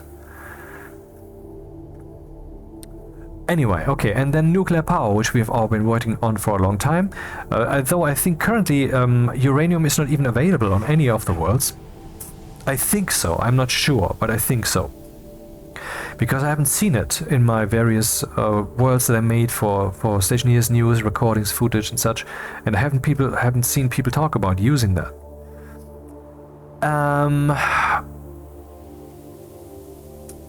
Yep, and the power rework, which will probably then also solve the problem that currently you can actually duplicate power if you have two transformers in parallel and such, which fucking sucks, man. You can just conjure power out of nothing. So next announcement then was a small vending machine, which you have seen in my news video, and that's it. And now let's resume the gameplay. So what are we printing? The auto lathe. What am I printing? Pipe bender, of course. Which goes over here. No, over here.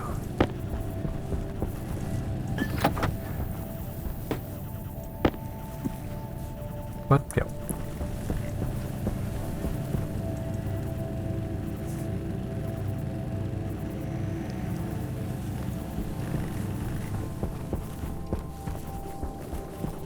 Yeah, it would be pretty cool to have automation here and a stack of things, but that's a long ways off.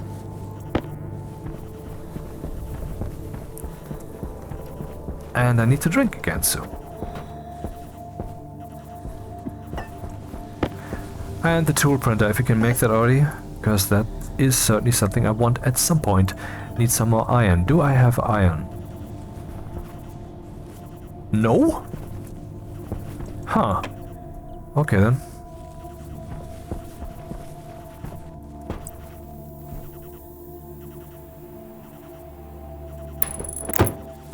Is that enough space? I think so, yeah.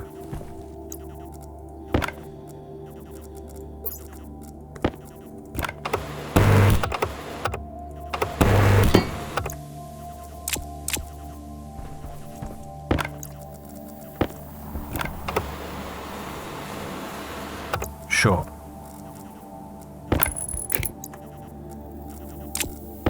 Air tank critical.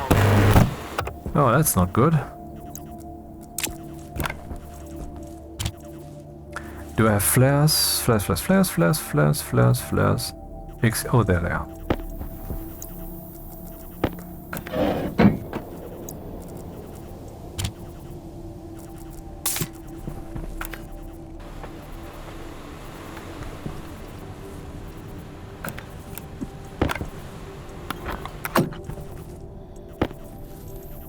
What's even the temperature of the air tank?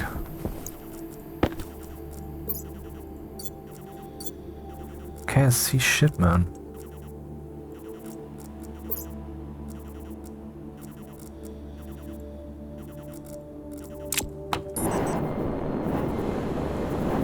$15. Hopefully it won't get too hot in there. Probably not. The cube is pretty cold right now. Okay, next would be drinking. Actually, very next. That's extremely next. I know I have that already on me, but why should I do that when I can just grab it here from the locker?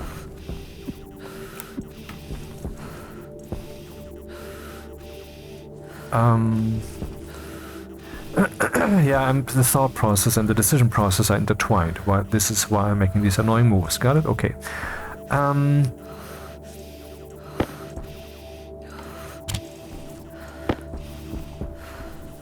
Yeah, turn on. Pump empty.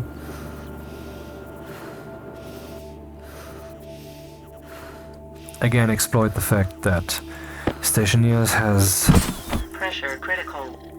Oxygen critical. Pretty shitty visualization immersion visualization. Cognition low.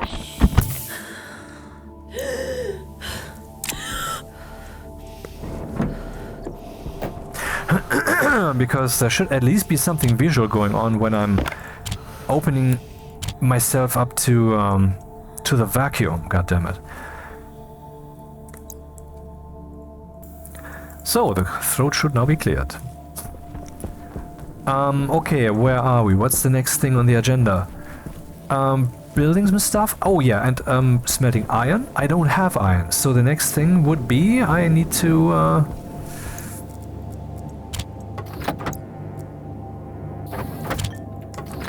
mine.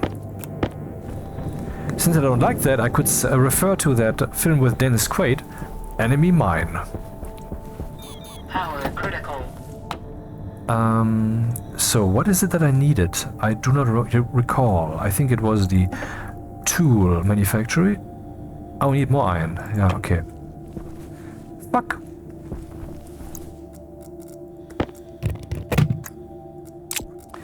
More cables then.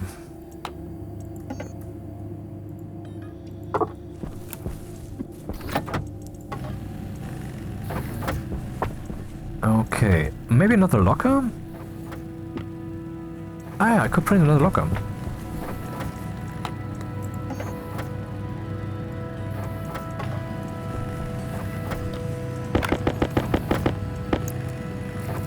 But don't you make a second? Because I'm still at very low resources, and that is just another thing that we'll have to think about then.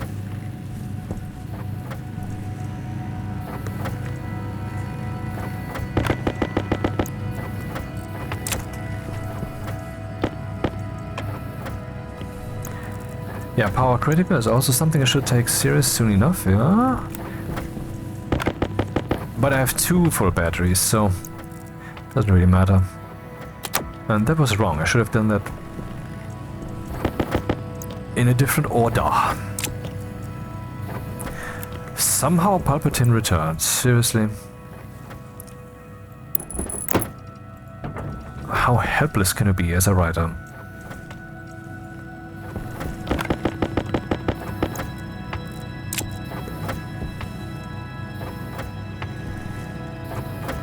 How would you have solved it then? I would certainly not have let him come back.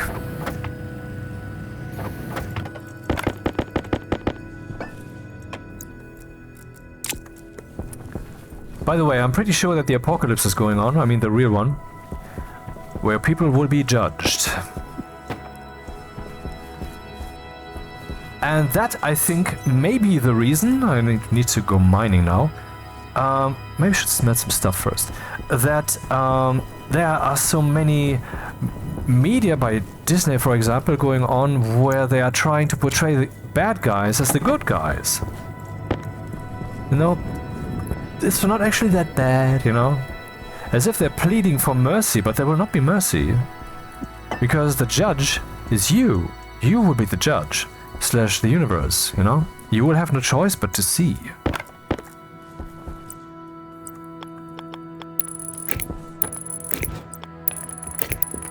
Of course, many people will not experience it as like that.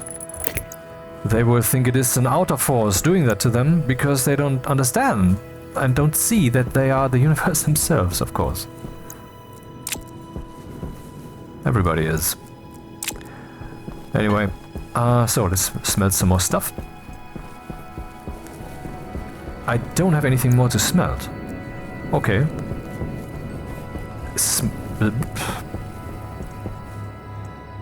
Oh, right. That's because I took the battery and that led to a power outage. Did it? What happened? Oh, it's a cable network. Yeah.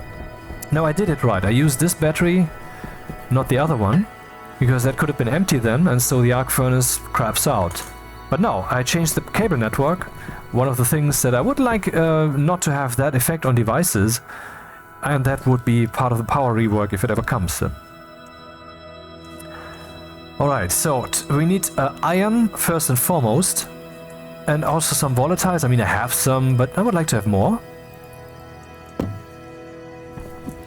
So the airlock, how functional is it? It has not yet been configured. We could do that actually. Let's do that. Actually, no. Let's make a proper airlock first. Advanced iron, gold, copper.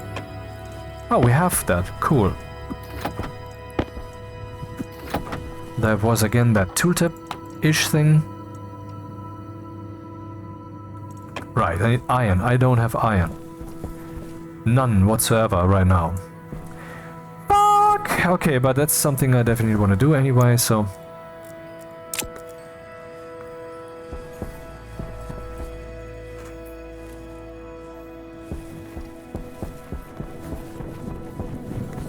How far along are we? 10 grams left. Yeah, it doesn't really matter. I can go mining right now.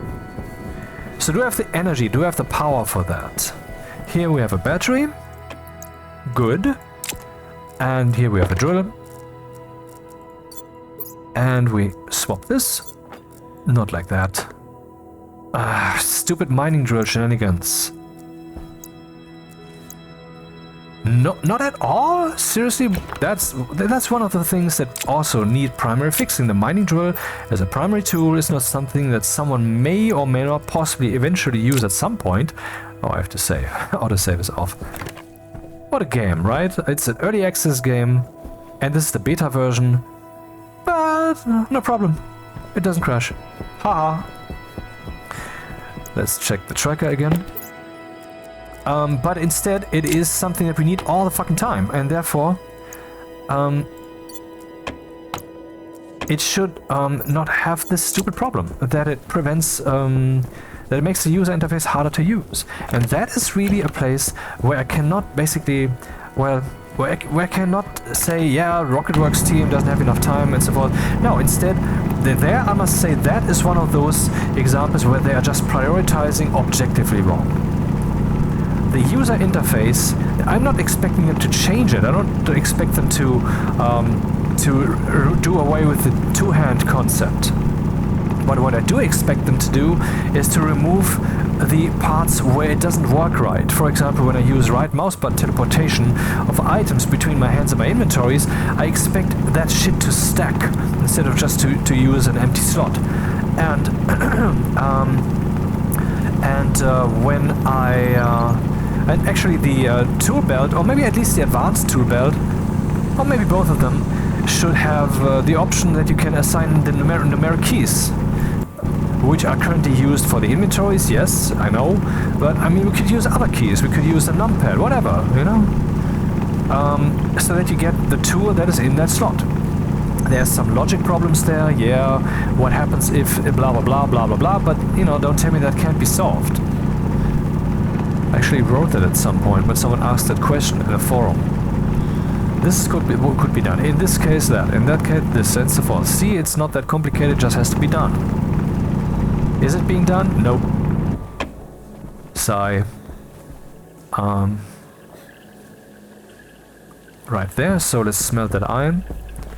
Because then I can immediately properify the alloc.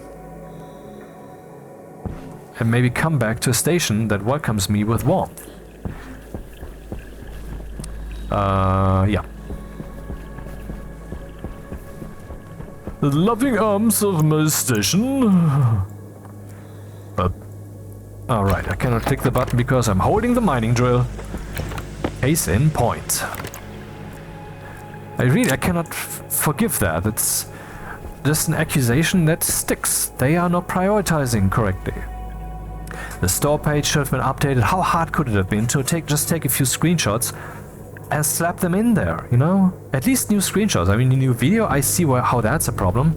Oh, by the way, when I told Rocket that I would definitely do that free of charge, he said, yeah, well, we would definitely pay you something because they want to keep this whole concept of people contributing without pay to the project. I want to keep that as small as possible. And well, I'm not objecting to that, but I'm saying if, you know, I would definitely do that for free, you know.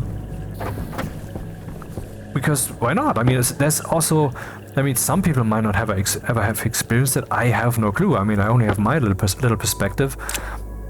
But it's fun to create. It's fun to see what you have created in the world, whether it's on your own channel or whether it's just somewhere, you know.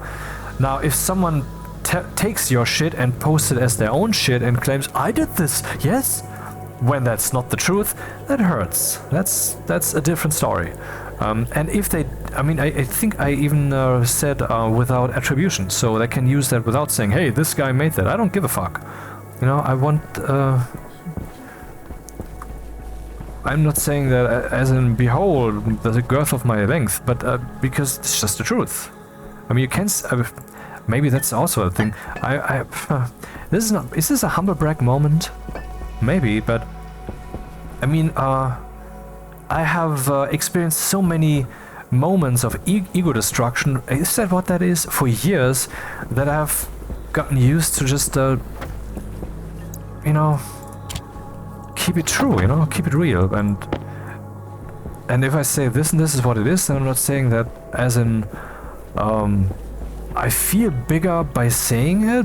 Possibly I'm increasing my probability radius within which I can act in the world very slightly by saying such a thing, because, you know, cause and effect flow, decision-wise, but individuals, people who might see the video and so forth, that might ultimately increase my probability space. Who knows? I don't know that. But maybe that's also why I'm saying it. Who knows? Or maybe it's just because I need to ramble all the time while I'm playing. Who knows? What did I want to print? Well, here I wanted to print the tool manufacturing. Only one facility, and here we want to print the advanced analog circuit board.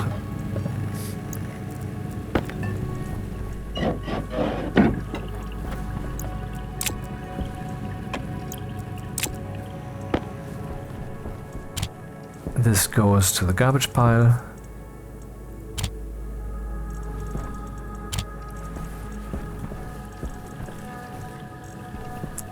And then we close that up, and then we need an active vent up there and something on the other side. I realized the placement of the cable is, like I anticipated prior, not optimal, but I thought, well, it doesn't matter, but it does matter. Because I cannot use a passive vent, I cannot use a pipe cowl here. Well, actually I can. The active vents are not that powerful. If I would use a large powered vent, then I cannot use a pipe cowl, because then the pressure of the super cold oxygen and so forth being pumped through it will be so high that it will liquefy and damage the pipe cowl. That is so. I've experienced it multiple times. But I think currently we might be able to make do with just a pipe cowl. Iron, gold, copper.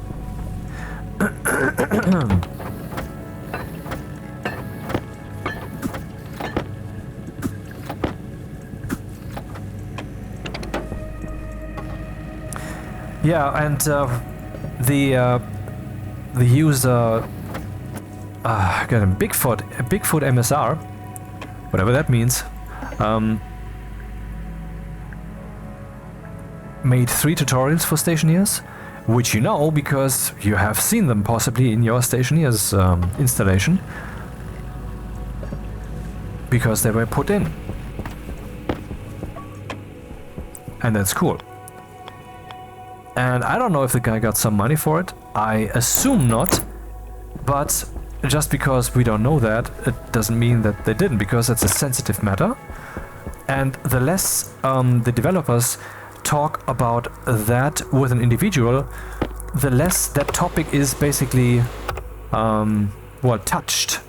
So the probability that the individual might involved would then therefore associate wrongly that it would be appropriate to talk about the actual amount of money that was involved. So maybe some money was involved. I assume not, but maybe some was involved, but they're not mentioning even that it was, to minimize the probability that someone might feel inclined to talk about the amount. Power low. Because it's just a taboo topic and end of story. Maybe. Wait, did I? Oh, I wired them up completely. Why did I do that?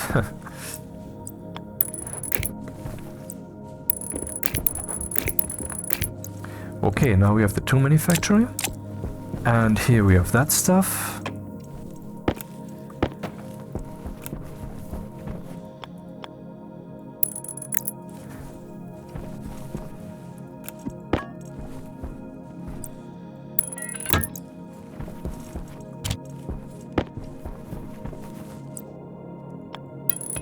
Okay, now we can set up an advanced airlock. Waste tank caution. And that's just in time, I would say. But before I do that, maybe I want to evacuate this, do I? Maybe a little bit. Oh yeah, and that would become awkward pretty quickly. So, no, let's first fix that. What I could do, of course, just make this the outside. I mean, who cares? But, you know, then I would have the problem here.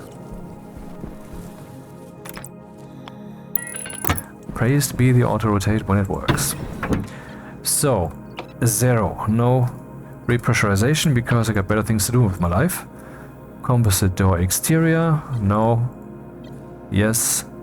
This one is not yet assigned. Now it's assigned. Active vent exterior. Oh, it's not yet cabled up. The exterior one first. Yes.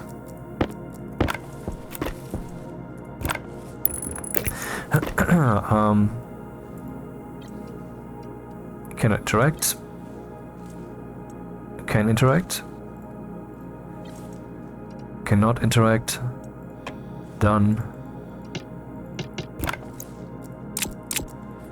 And done. Does it cycle? I guess so. So the waste tank is critical. Let's empty it then.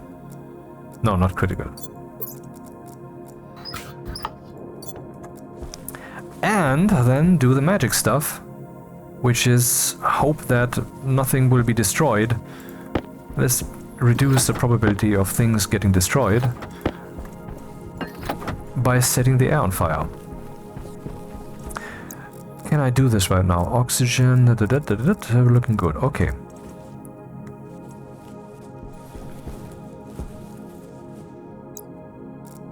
Yeah, not 21, definitely not.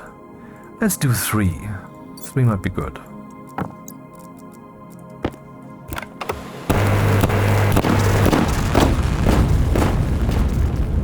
Anything burning?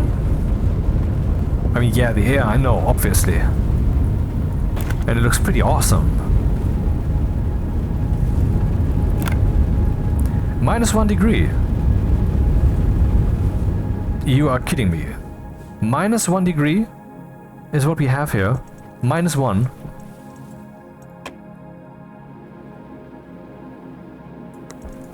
So how dangerous is the air right now?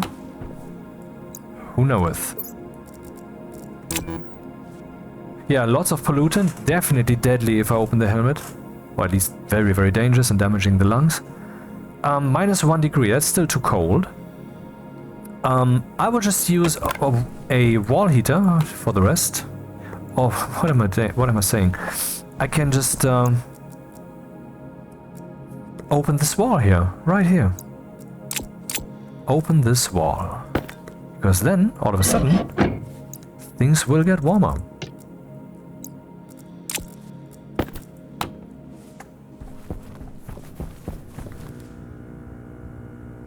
No.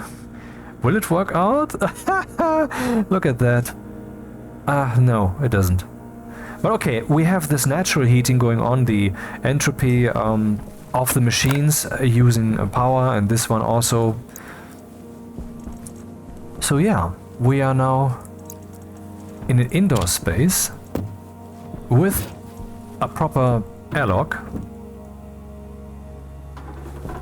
Oh shit. Did you hear that? Okay, so that will eventually stop working. I need to find a solution for that. I think I can put some pipes up there, parallel to the door. I cannot.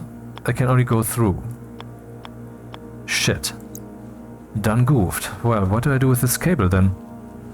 Well, I guess I have to cross the streams or something.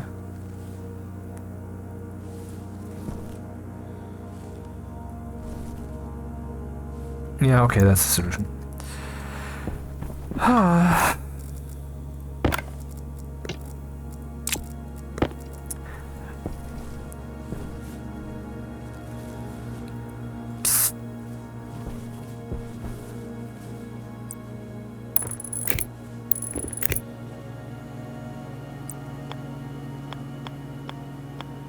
Yeah, but it's sad that there are so many people who cannot enjoy the moment of Stationeers, you know?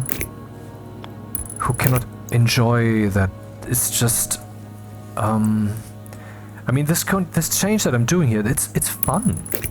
This is not... I mean, okay, at first I made a sound like that. At first I said, I have to do this now. But do I actually mean it? Do I actually feel like that about that? Why was this not... Why is the auto-rotate not kicking in here? Something's wrong. Guess I have to cycle and take a look at it from the outside.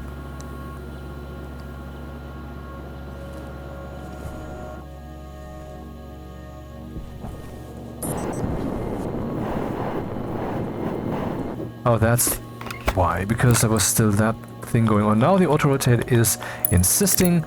Good. Okay. The cable goes here. Num num num num num num blum blum. And this one can then be removed.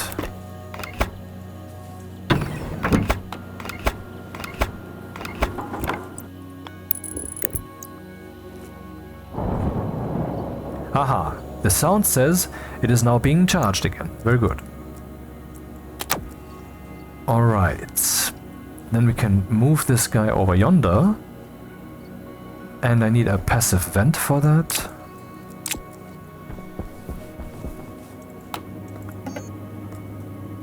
I mean, I've been talking about this whole apocalypse thing many times, and I guess even if you weren't annoyed the first or second time when I've been doing it, by now you would be, I guess, because I just keep fucking doing it.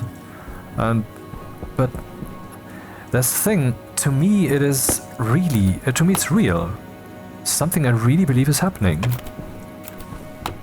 And you might say, okay, why then would you... But still, why would you care? Because of all the changes that it will bring, I dare to phrase. The changes that we need.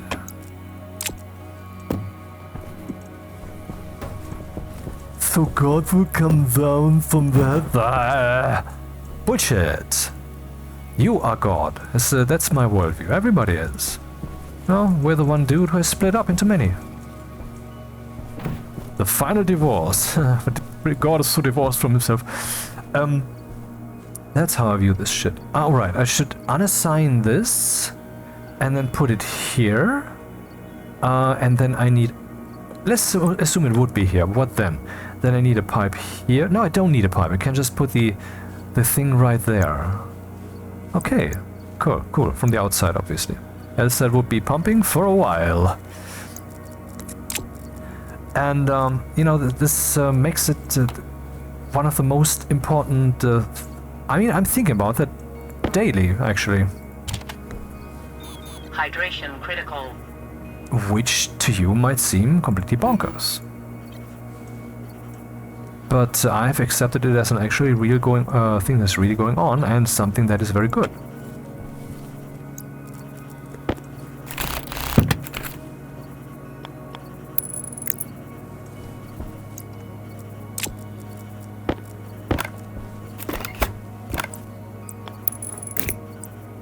Here, why does the auto-rotate not give me the most meaningful ones? God damn it. Alright, so let's reassign those dudes. That is the... This one is locked. Okay, I picked the wrong one. This one is not locked. This one is locked. So that's the outside one. The next one is the interior one. Done. So now I need to well, connect the the passive vent on the outside, which should also give us the opportunity to inspect the slightly damaged pipe cowl. The volume of the passive vent is 100 liters and the pipe cowl, 2% damage. It's not much. It has 10 liters. So yeah, it cannot survive that. Or the throughput is too low, stuff like that, yeah.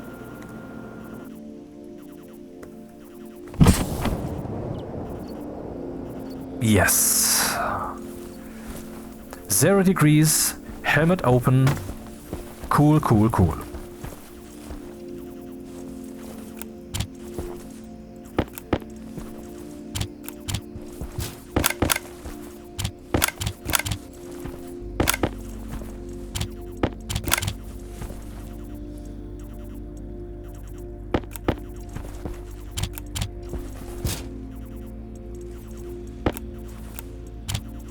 Damn.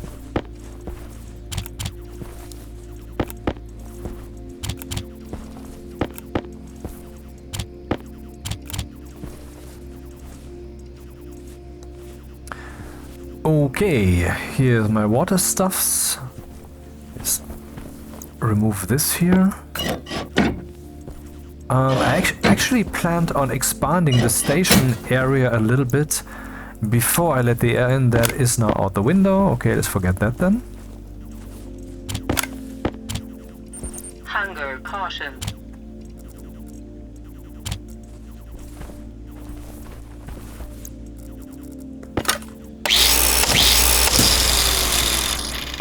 The loudest sound in the universe.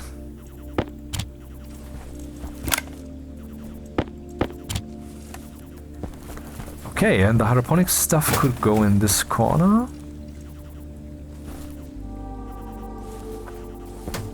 Not that it's time for that in particular, but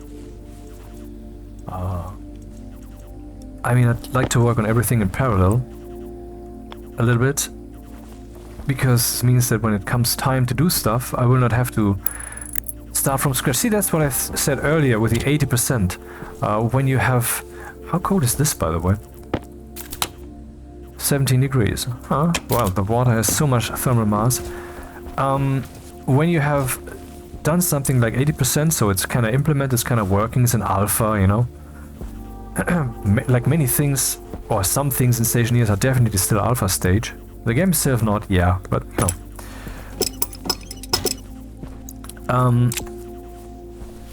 Then, if you need to improve that, you have two problems. There are two aspects to it: a problem and a solution. The problem is you are now no longer free to implement that in whatever way you have now learned to implement it optimally. So if you had a better approach, if you have a better approach by now, too late, you already established that. And the good side though is that you don't have to think for a long time to as to how to do that, because you already have this. I mean, if I want to continue with this, I know I weld some pipes here, some pipes there, and then it's done, you know?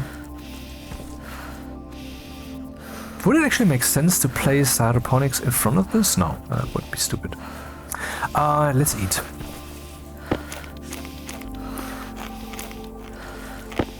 Also, something I've been talking about a lot in previous videos is this thing with the abstraction pyramid, you know, of the universe / of project work and such, which is indeed a meaningful concept.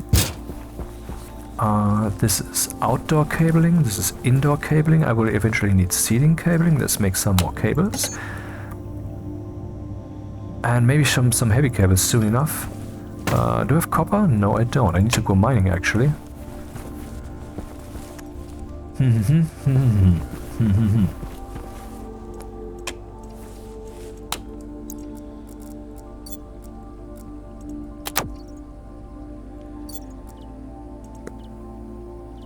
Currently no wind, huh?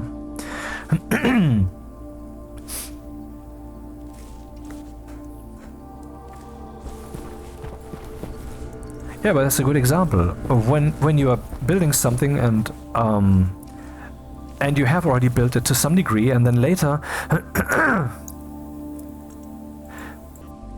hydration critical, and then later you learn a better way to do that, or of doing that, then you either have to start over, or you will just have to live with the fact that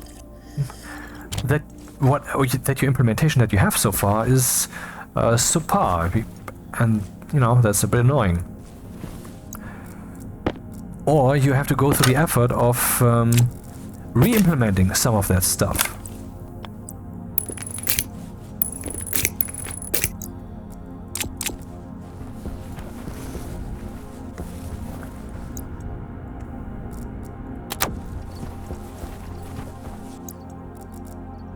So, if you have already gone further with that, if you have already implemented more, something that is dependent on the part of the implementation we're talking about right now, that you now know how to do better, then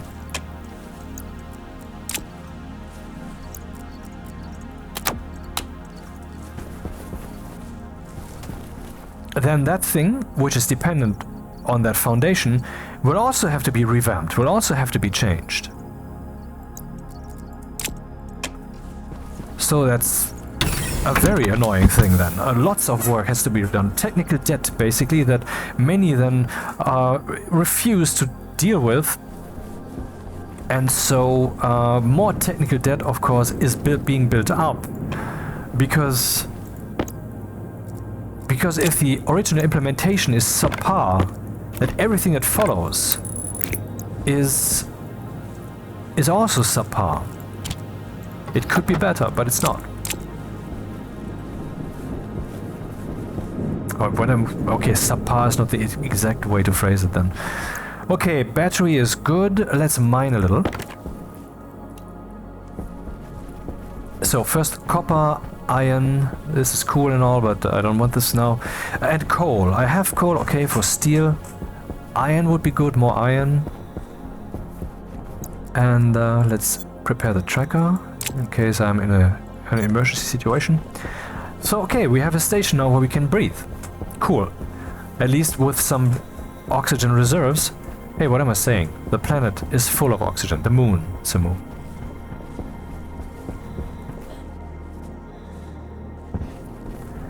Yeah, not what I'm hunting for, but okay.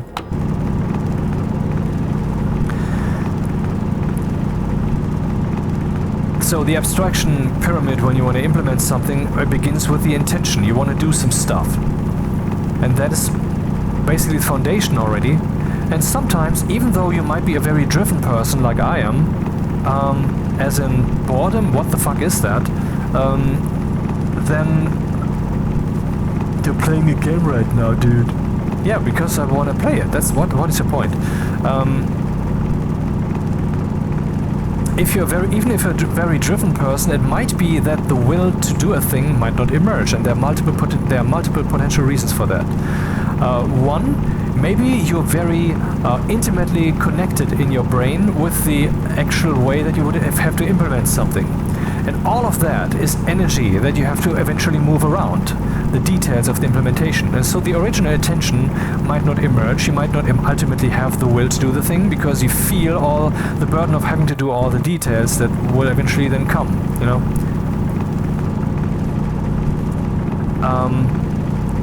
Or another reason might be you have many things that you could do, like when, I don't know, like when I get home, the first thing I do is have my breakfast, because I only eat once a day, and that's when I then also decide what film do I watch while I do this.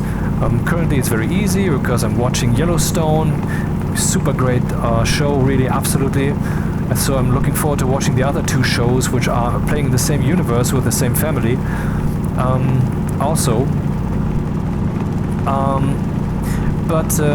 This Mr. Sheridan, I don't know the first name currently, has multiple good shows, and basically that should be a household name, I think, because I've seen multiple of these and I liked all of them. Even Lionessa, even I like that one. You might think, oh, that woke shit. It's not actually woke. It's you can overlook whatever you need to overlook there. For example, okay, let's not go into the details. And then enjoy the rest, and you can enjoy it thoroughly, in my opinion. Anyway, so that's easy then. I'll just flick that on. But then the choice, you know, what do I watch? This one? Yeah, I want to watch that, but I want to watch that one too. And sometimes you're jumping from one leg to the other, and you just can't make a choice. You have been there, haven't you? And that's something that happens also when it comes to project work. Like, do I record a video now playing a game, or do I whatever it is, you know? Like, do I deal with this thing? Do I deal with my taxes?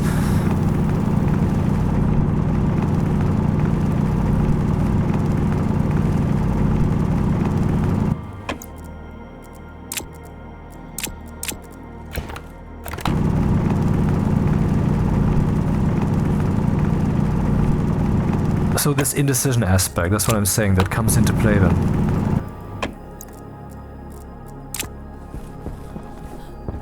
Anyway, so the first thing is the intention.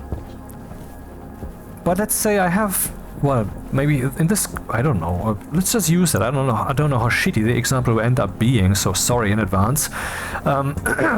This video here.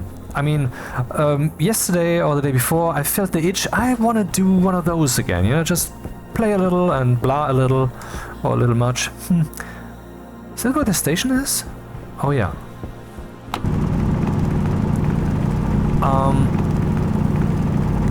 And that's an easy thing to do. Just flick on the recording and so forth, but you know, I still have to choose a name for the save file. I have to choose the world that I play on. I have to try to not do the same stupid station again that I do every time. That looks so boring. And then also a little guy in my head who rightfully pipes up saying, dude, you only do like 8-9 parts of a playthrough and then you fuck off, do something else. What's up with that, man?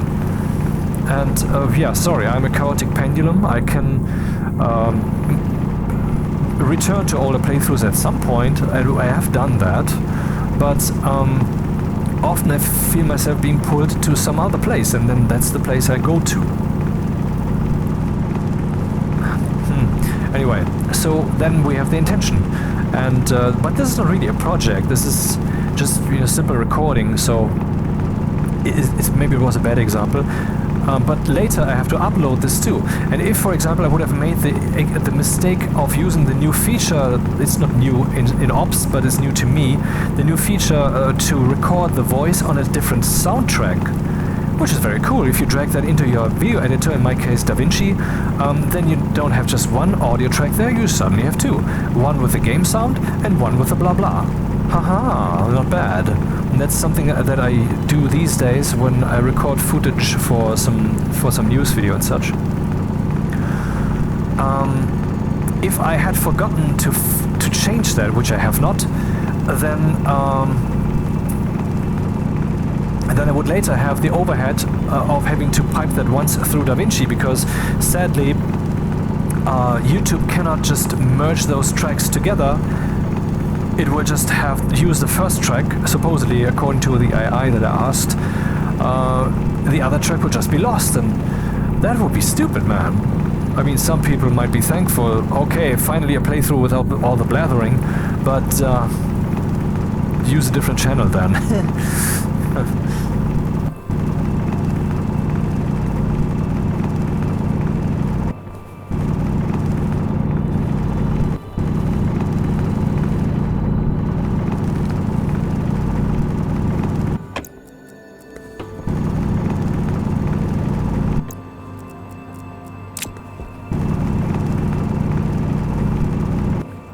Forbidden Iron.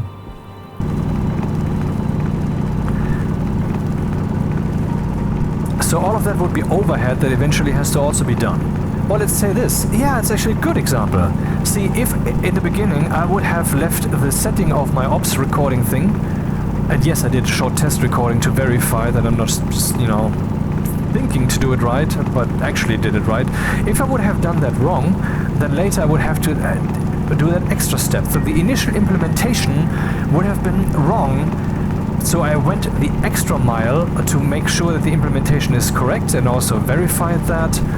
With implementation I mean how I set up my recording device, my recording system right now to make this video, so that the next steps would be less complicated. I can now just upload the video when it's done, instead of having to pipe it through DaVinci one time. Which would, of course, then again have had the upside that since I'm doing that already, I could just, you know, let's create the thumbnail first of the video, and then show the thumbnail of the video at the beginning of the video for a moment. And that's actually, I wish, something that YouTube had. I mean, you can never really view the thumbnail that you made for your video, except by looking at the list of the videos and so forth, but you cannot see it in the video. Sometimes the video is not yet loaded and it will just show you the thumbnail in the player, but you know, would be nice if the thumbnail would be a little bit used a bit more. And while we're speaking of that, it would be nice if the thumbnail would be more high-res. I mean, you have to upload that with a maximum resolution of vertical 720 pixels and an aspect ratio of 16:9. So I believe the horizontal resolution is 1280 to 720. I wish I could upload that as 4K, and then it would be used as 4K also. But it's not. And yeah, that's what it is. So where's the station? There. I want to bring back some stuff so I can have more space. And actually I should have brought the explosives. And then I can swap out the battery of the mining drill against one that is not yet charged, so forget about that.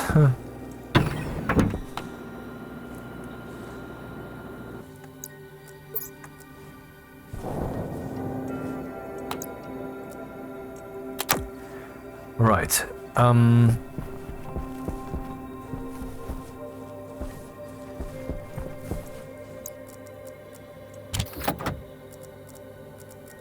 Oh, interesting. Weird. Why are these batteries discharged? You might say, yeah, but it's because in your jetpack, and your jetpack is not insulated. Nah, so there. But that's not the truth. The jetpack is insulated. I know that. Okay, this doesn't work now? Huh. How do I know that? Well, because I can carry volatiles, for example, here in my jetpack during the day, in the room, and it will not melt. Actually, that was a stunt, because maybe they just changed that, but no, they haven't. I mean, we have 1 degree in here, the motherfucker is not melting.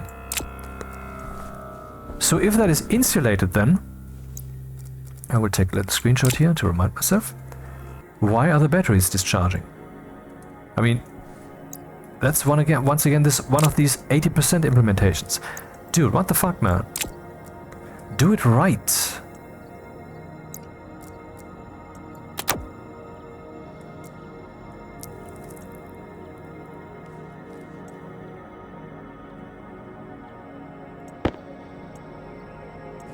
What did I want to do? I wanted to let some stuff here in the station. Hey, wait. Here's some room. Oh, we can actually prepare some steel smelt. Very good. Maybe one more? No, that's not possible.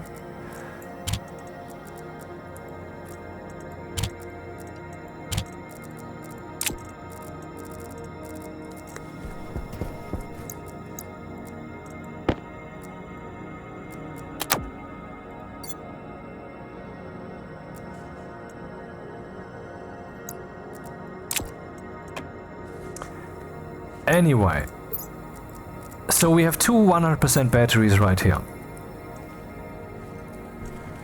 Let's go out and smelt some. And observe, will the batteries discharge? Yes, they have to, because I know I put 100% batteries in there. Also, why would I accidentally have exactly 97% batteries twice in there? What's the likelihood?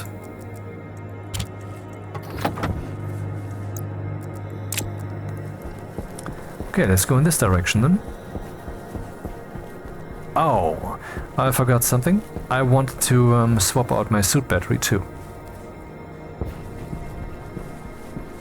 From here.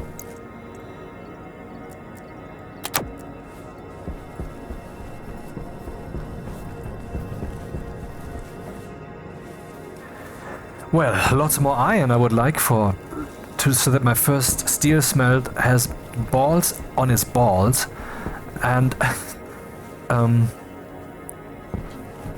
I don't know why it looks like this here, but okay. I guess that's not wrong. Oh, I think I just observed a bug. Because the soil is not discolorized here. Possibly because we're still in the upper soil, except the upper soil here looks like lower soil. But if we dig down, there it is. Down here, we have the discolorized soil. The discolored soil. So another screenshot. If I just not would be so very aware.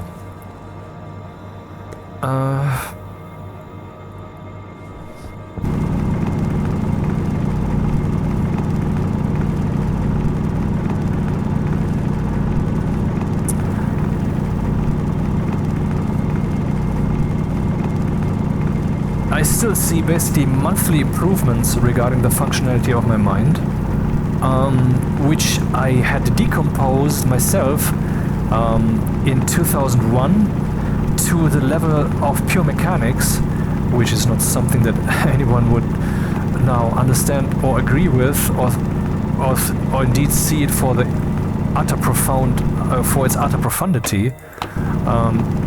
Because I apparently have discovered a mechanism in my mind that we didn't know yet exists. The mechanics of logic.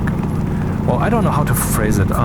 Anyway, I had come to a point where I was trying to not use my mind because I realized that any and all usage of it would lead to beliefs that I have. I mean, even if I start thinking something, that already forms something within my mind, which then ultimately will crystallize to a piece of information, which can then be the seed around which the rest of the thought process emerges.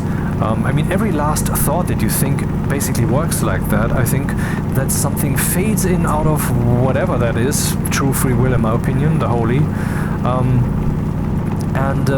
Because everybody's a prime mover. Because, I mean, no matter how much the universe screams into your head, I believe you do have the component of the prime mover within you. Because that's what free will means. It means to be able to create impulse without any reason other than the will itself.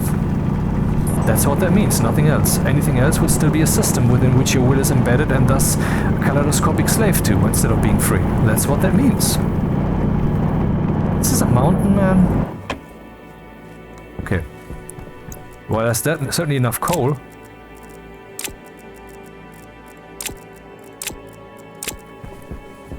Oh, motherfucker. Well, I don't have to dig it up, but I want to make it more prominent. See, again, no discolorized soil. Okay, what's that? That's water, which I'll eventually also need. Is that the moment in time, though, to harvest it? That's the question. It's the first time that I find any. Then again, I haven't been out a lot. I think let's take some with. Better than being naked. Then again, okay, only one stack then. Because I still have this entire tank of water. Okay, I make it 2.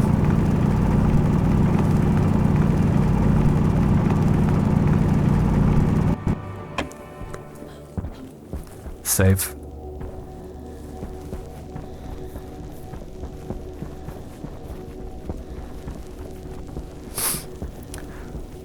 So I was at a point where I decided that that all my beliefs are wrong because I can doubt them.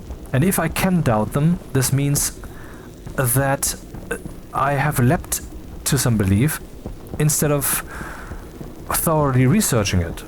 I mean, you certainly have had an experience like that many times in your life where you realize, okay, this belief that I'm having is actually not justified. Why did I not read this up first before making the claim on the forums and such? Stuff like that, you know? And what Matt Dillahunty says, who sometimes in these recent years has become, well, recent year, I don't know, has become pretty much an idiot, but he's still, I mean, he's a great guy, no question. But I mean, in some regards, he has, I think, become an actual choleric, or what the term is, someone who is just waiting for the opportunity to lunge at you, to rip you apart with his words. If you don't know who Matt Dillahunty is, he was the president for a long time of the atheist community of Austin, and I myself, while being a theist, I'm also always on the atheist side of the argument, because well, the theists have no leg to stand on. And religion, in my opinion, is an incredible hazard that needs to fucking go away. And who is working on that more than the atheists, right? So I'm definitely on their side. Anyway, also, I mean, we have to distinguish. On the one hand, there's religion. On the other hand, there's theism. And what they are doing the most is speak out against religion. Now, you might say they speak out against theism also, but the reason that they're doing that, in my opinion, is primarily because theism in this world is, in 99% of the cases in the Western world, when we talk about stuff, tied to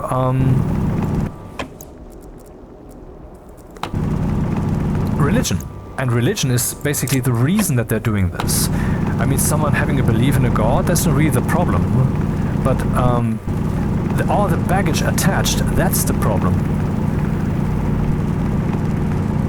Because, I mean, I do believe in a god, except I believe it's you and me, and we are that ourselves. So there's certainly no praying involved. Except when we say, hey Dean, could we maybe have this and this feature? Because that's praying. Because he's the god of our little universe, isn't he?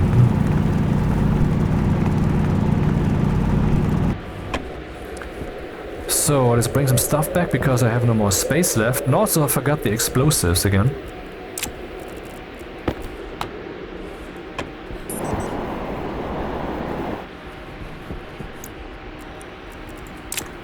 So this idea of someone realizing, I have believed that wrong this whole time, now I know better. And what else is in my head that's wrong? Okay, this other stuff that is topically related, yeah, that's probably also wrong. Let's read up on that. Oh yeah, that was indeed also wrong. Stuff like that, you know? That's something people generally don't do. Sometimes, yes, but there's rarely a push. But I tell you, at some point, from experience, at some point the connectedness, at least in regards to some topics, in your mind becomes so high that if one topic is resolved or is wrong, then the other topic is also to be resolved, or would also be wrong. And that can become a runaway process, and that's something I experienced in 2001, when I then experienced that I was basically going insane, because I was looking at all my beliefs and had to consider all of them bullshit. And that was a moment when I found myself lost and had to find the truth, something true to latch onto. And weirdly, the only thing I could latch onto is doubt. But you might think, okay, interesting, that's what you experienced. Well, no, what I'm describing to you is as if that was an intellectual endeavor. As if I had thought, well, the only thing I can be sure of is doubt, because, you know, blah, blah, blah, blah, blah. But that's not what happened. What happened is that this happened, but on a mechanical level. So for actually a year or two, I was mentally pretty much disabled. Literally. I mean, I got some certified even.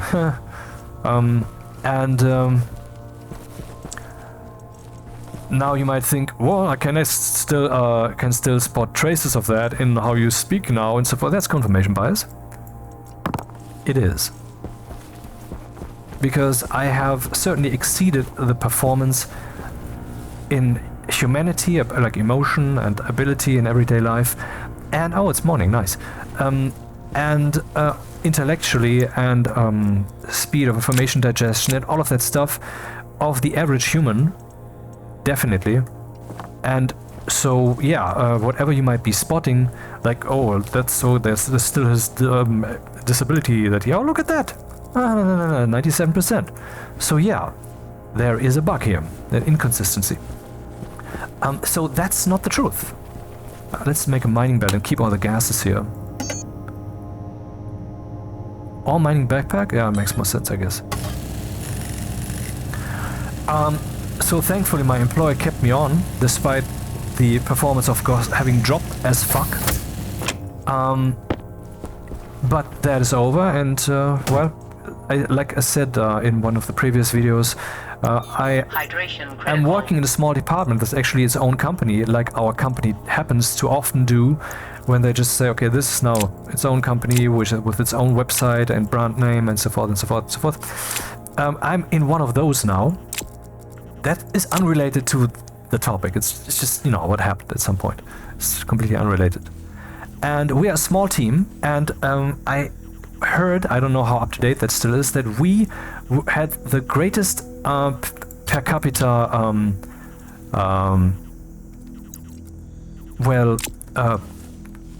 performance, or whatever the term is,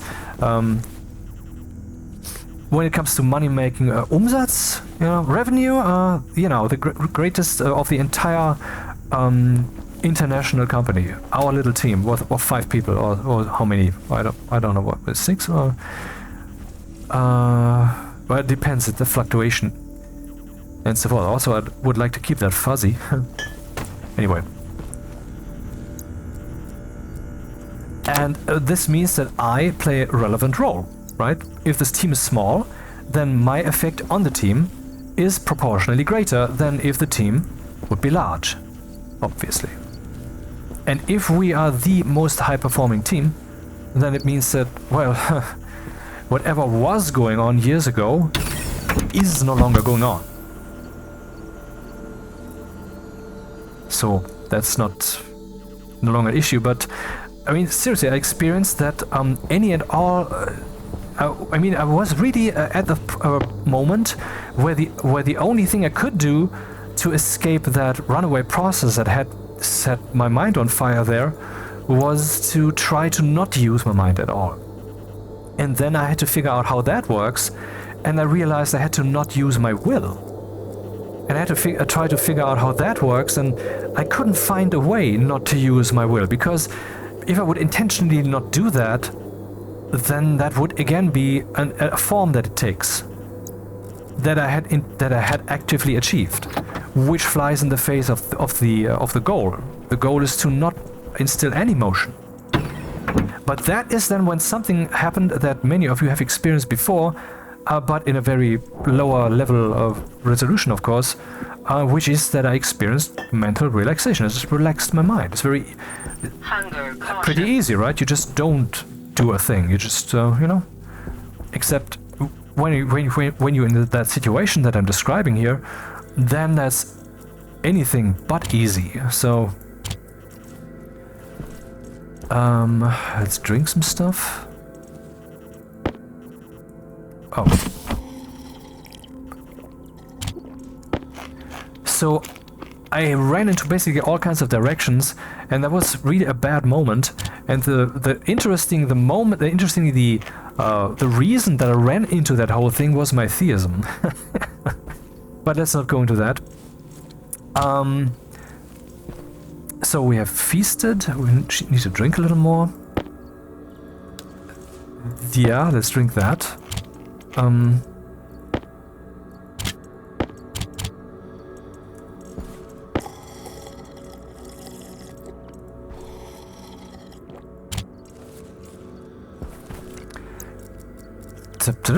This looks good.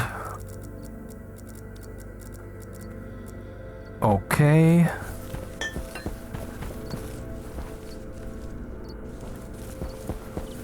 Some more power, please. And oxygen, maybe. Air tank critical. And some more CO2 in the station. Temperature low. What's happening? Oh, what? Oh yeah, okay. Because I was melting that here. Right.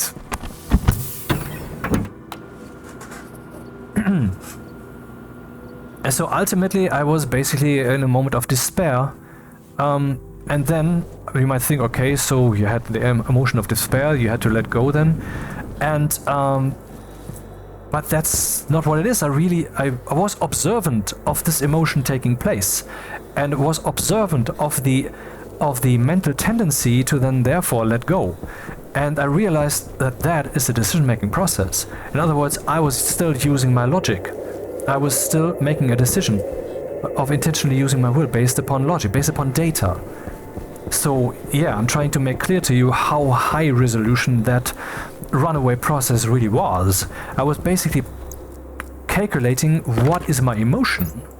And I have gotten as close to that as any human ever, I would dare to say, because I believe to have seen the bottom of it. And I believe there was one moment in that scenario when I saw something with my mind's eye. It was, it actually lasted for a couple of minutes. It was overlaid over my human vision. I mean, as in it was overlaid over my eyes vision. I was seeing some idea, some image within me. It looked like a diamond, except it was not three-dimensional. It looked like it was more than 3 dimensions. And I saw that and I thought, holy God, truth, that is, I believe, what I saw there. And that's the reason why I believe ultimately that all of us, everybody, is that thing. And we are basically, we sprang forth from that source. So I believe to have seen God. I know that sounds pretty bonkers, but well, if I could give you a download of that emotion that I had in that moment, then you would at least agree that it's reasonable to come to such a conclusion. But the truth is, you would be terrified. Because you would realize how unworthy you are to look at that thing. And that was my problem. I was having this idea that I was part of a matrix, like we all are in this universe here. And that my presence, my mind's looking at that thing, having dug myself in my brain basically so deeply down to that very thing, that I was, at least in those moments, there was too great potency to my thinking that was actually causing distortions in reality. Now that is possibly really bonkers, but that's how these are thoughts that I had in those hours, in those terrible hours of holiness and utter guilt as I experienced it. And so that's the reason actually why I thought I actually had to get away. What I had to think, what I had to do now had to be the truth. It must be perfect. And then I realized I was not able of the perfection required. And once I had really exhausted, I believe, all the capacity of my human mind to do the right thing, the emotion ultimately grew greater than my perception, greater than my mind, and it took over, the emotion of despair. And this despair then allowed me to no longer pursue. And that was the moment when I invented or reinvented the concept of relaxation for my human mind. Maybe an ability that has always been there, and maybe I could have dug like 10 more light years deeper into that whole thing. I would still not have seen the bottom. I mean, who knows? It was just my personal experience. I mean, I don't declare myself objective, right? But it was my experience. I believe to have seen God. Now, I'm not saying God is a diamond. I'm seeing that what I saw there was probably part of the matrix that connects myself to the oneness of all things, which is God, or that we are all a part of. And I had dug myself so close to that thing that I was causing distortions that I had to, that was my perception at least, that I must stop with that. I had to stop immediately.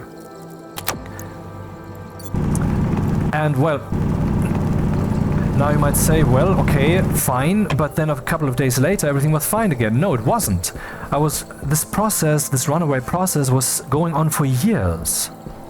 And in this way then, you might say that the only knowledge... See, that's why I believe that the only truth that we can ultimately find is in emotion.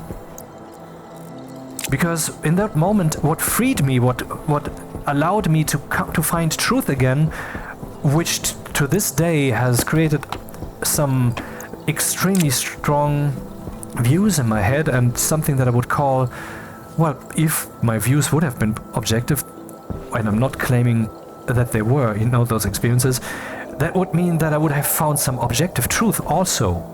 That the information that then slowly started growing in my head over years, and then at accelerating pace, finding all that old stuff in my head also, that I had all of that I had forgotten. That information was foreign to me. I had no access to those neurons. There was territory that was just not mine anymore.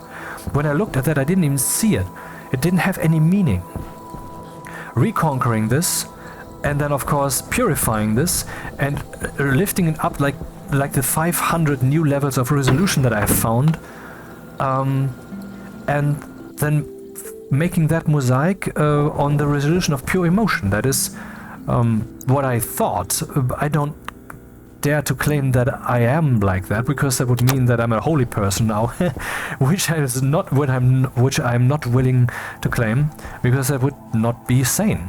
And that's my whole shtick, right? Sanity until pursue sanity even if it drives you insane. And 1, 2, 3, 1, 2, 3. And you might say, well, you indeed went through the process of calling your own mind into question so much your brain fell out. Yeah, that shtick, that thing, I am witness to that this is actually a thing, and that you can recover from that. And that's not something I recommend. But I am, of course, proud of the achievement. Because now, I mean, it's like when, I don't know, you did something, maybe some cliff, maybe you climbed a mountain or whatever, and you got hurt badly, and then you were healing from that, and eventually you are healed fully. Even, I mean, if you're young enough, you can actually heal fully.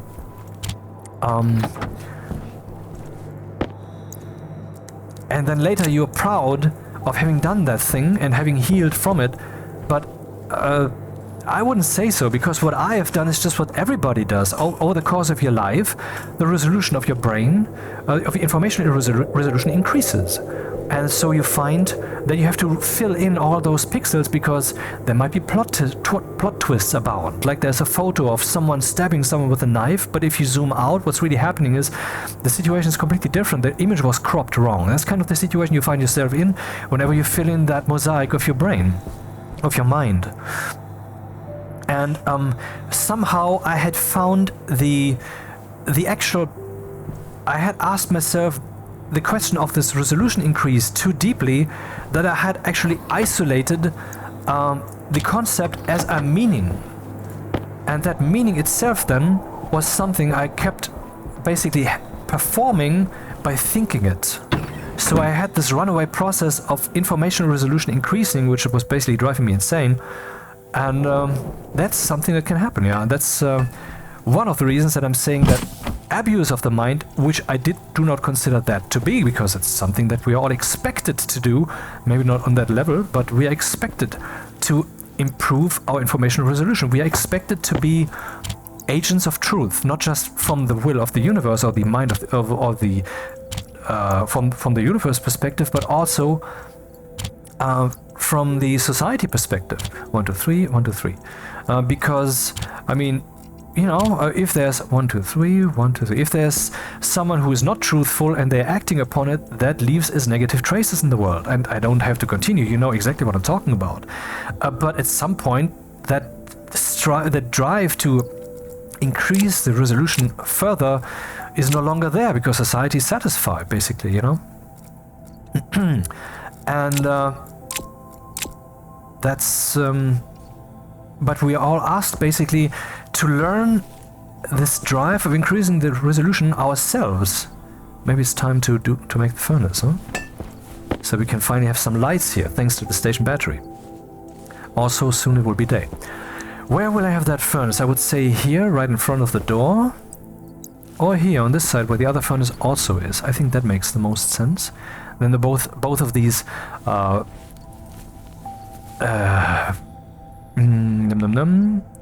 chutes systems can join, you know?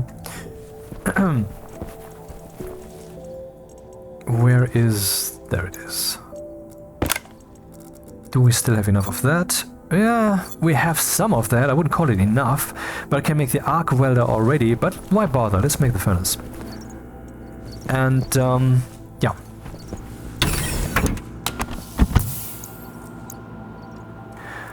So the pure information processing mechanisms themselves ultimately led me, basically the mechanisms of pure realization that does not actually build upon any data other than the data of the realization I am desperate. I have no longer the capacity to solve this. I cannot solve it. I need help. The help must come from the outside, and then the help came from the outside. From God? No, from the universe. You know, that's also this Alcoholics Anonymous thing that is... I mean, it's the concept Alcoholic Anonymous, I guess, is good. But the problem is they're pushing this whole you're powerless to change yourself, and this whole you have to rely on Jesus and that shit. That's wrong, man. They shouldn't push their Jesus agenda using that opportunity. That's immoral, man. That's, you shouldn't do that. Oh, the wrench first.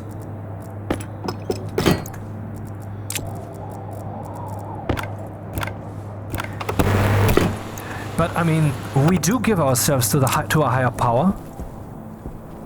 Every time you go to bed, you relax, you let go, and then the universe can fix you. Your brain can fix you, can improve, can clean up. That's also why I'm strongly opposed to caffeine, because if you pour that coffee into yourself in the morning, it's like a wound. Think of a wound that you have that has healed somewhat.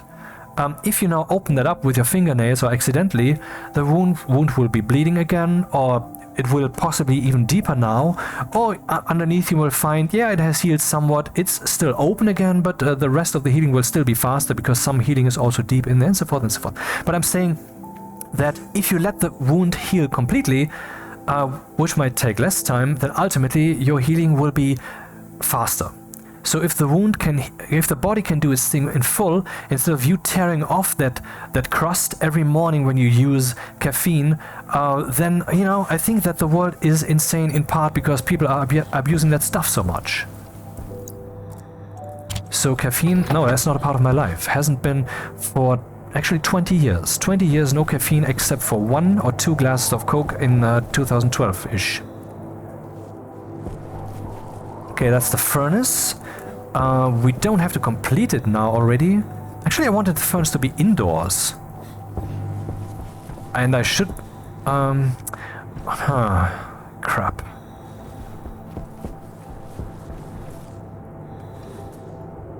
You know what? If I ever need an indoor furnace for heating, I will just put another one. Yeah. Alright. So this shall be my furnace then.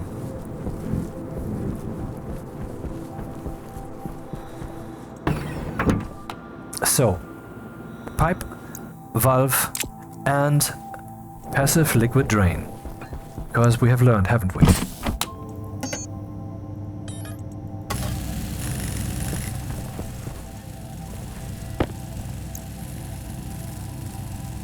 Crap.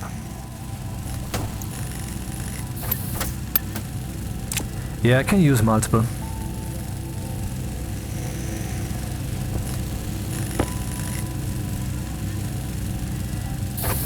Oh, right, and a valve.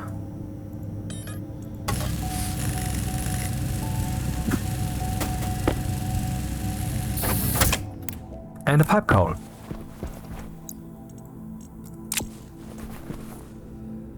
Yep. And while I'm at it, I mean, why not already make the steel, huh? There's all the stuff.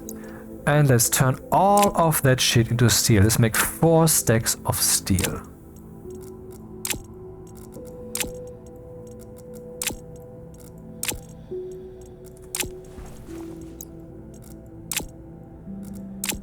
What the fuck am I doing?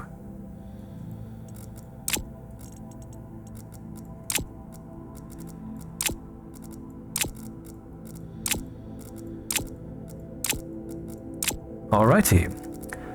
Now it would be nice to have some chutes, so I don't have so much stupid waiting time involved here.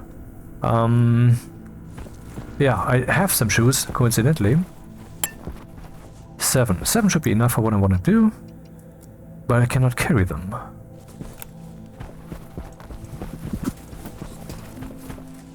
Actually, I do. I can carry them.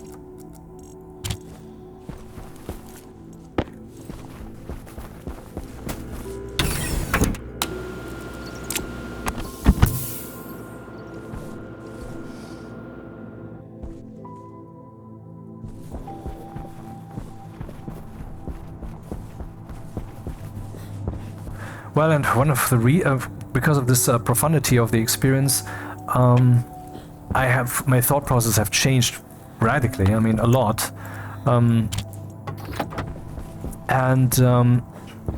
there's also one of the reasons that I aspire. Basically, I don't know how to actually go about it, but I aspire to become the king of the world. That sounds, of course, ridiculous, but I mean, if we assume for a second that I do actually believe to have gone through the thing that I described there, then I would deem myself to be one of the best information processors available in human form. And that would in turn mean that where's the inlet? Where should I put the inlet? Right here? And well, obviously we could do with some better ones out there, and so yeah, I'm here. Just give me the job then. Shoot inlet.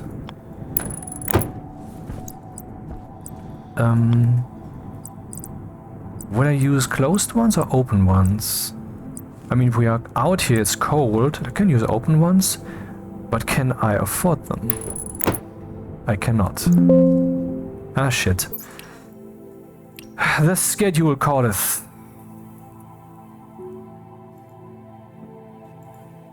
I have to stop this video soon enough. I want to keep going, man. I'm currently having fun here. Let's make closed ones then.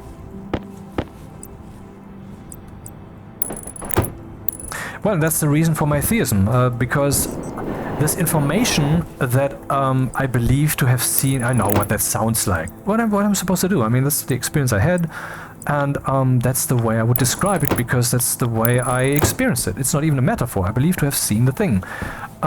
Not directly, because what would I see then? This diamond thing, for example? No, that what I believe was a representation of my connectedness to the whole, to the entire system, basically.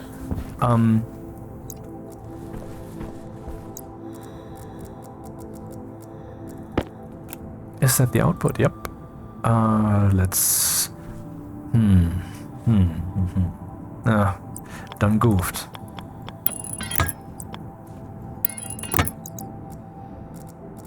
Where's the valve?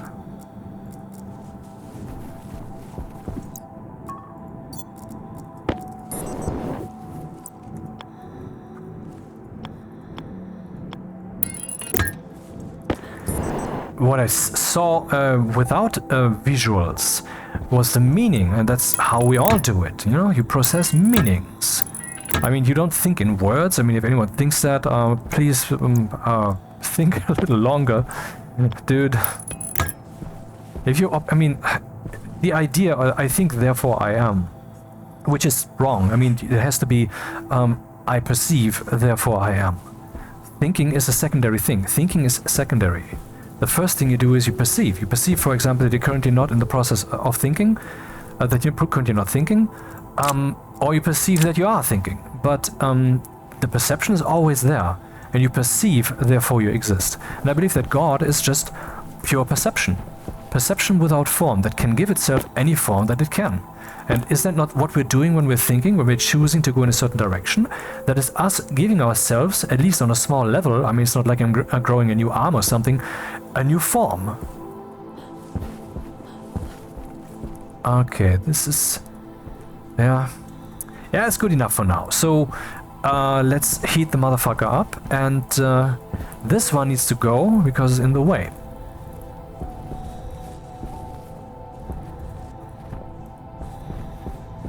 Just put it away. Just put it away. Ah, look at that. We have this problem. Ha ha ha, there's a problem. Now let's see if it can be solved. If I click on the Reset Windows button. Reset. No, it does not solve that. Save. Leave session.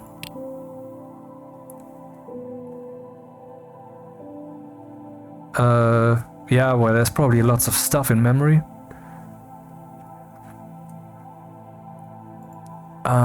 Load world. Here we go. And then do the orbit timescale again. I haven't suffered eternal night, now not to enjoy the day.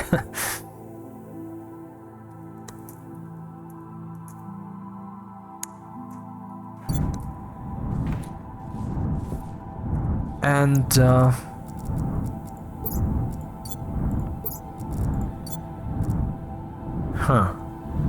hard to say if it's fixed because some of these were sub-inventories. Inventories? It's not an invention.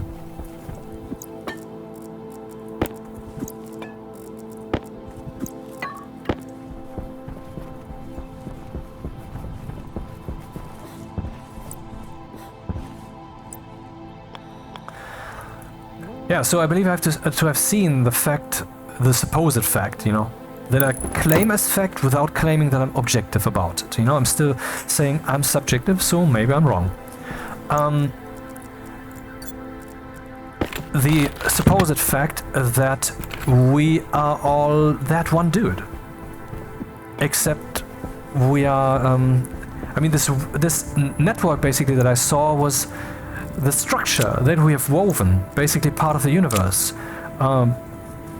in which we all find ourselves, but ultimately the what that we are is the core that I was trying to dig myself towards. We are all that same thing, pure perception.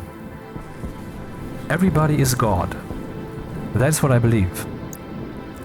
Okay, save and smelt. 1, 2, 3, 4, 5, 6, 7, 8, 9, 10, 11, 12 ish. And 6. 1, 2, 3, 4, 5, 6. Click, click, click, click, click, click, click, click, click, click, click, click, click. Okay, it's heating up. Alright. And let's toss stuff in. And actually, you know what? Fuck it.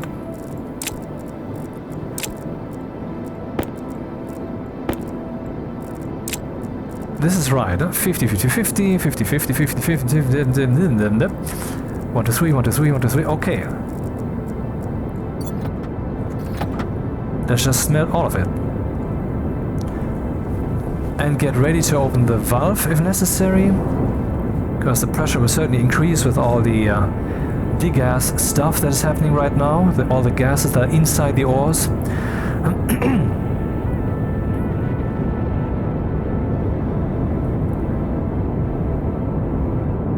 Yeah, it's looking good. I have no clue how much that would be. A lot. Hey son, what are you doing?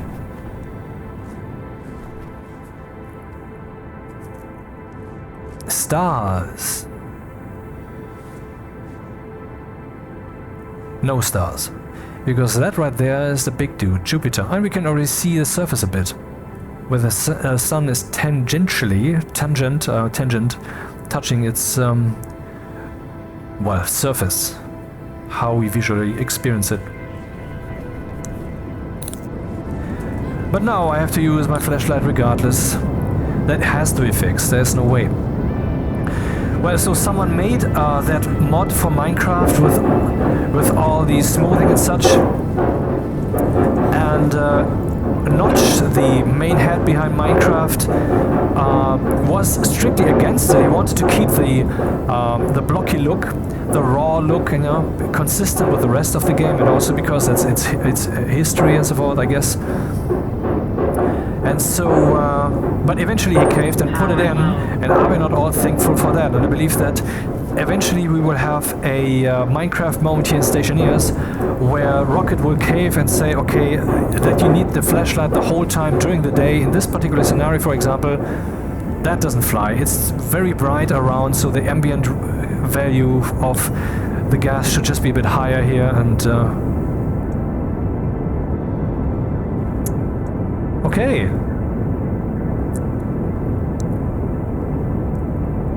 800 grams of steel. Nice.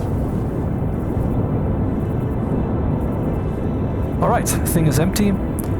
And we're done. We have steel. Let's print the battery. We better do that. And then I can install some lights.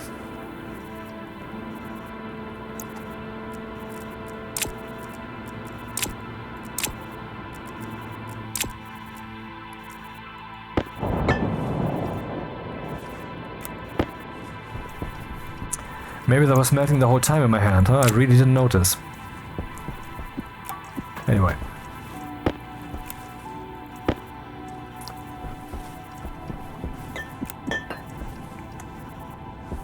Well, I believe that this experience that I had is one that ultimately mankind will have as a collective.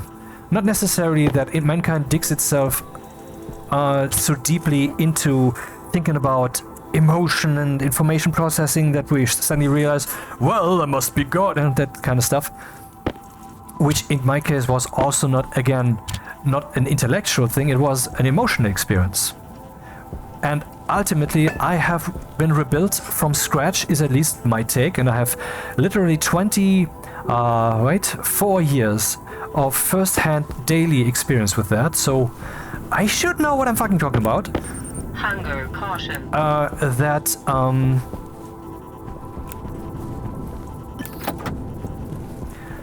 I indeed rebuilt myself based upon emotion. The emotion of despair, which then led to the realization of perception, and I mean, yeah. Wait a second. That's what am I doing? I want to print the battery. Actually, 2 of them while we're at it. The station battery takes steel, gold, and copper. Do we have gold? Yes, we do. Do we have copper? Yes, we don't. Fuck me sideways. Where's the gold? Copper. No copper. There is copper, not much though.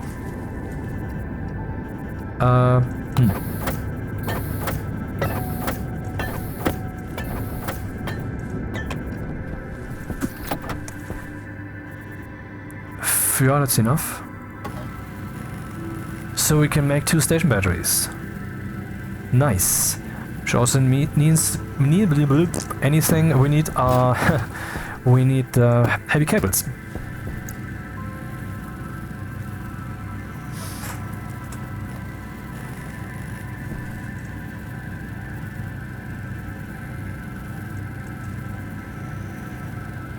So I believe that mankind will see, I mean, I'm affecting the world, you are affecting the world, everybody is.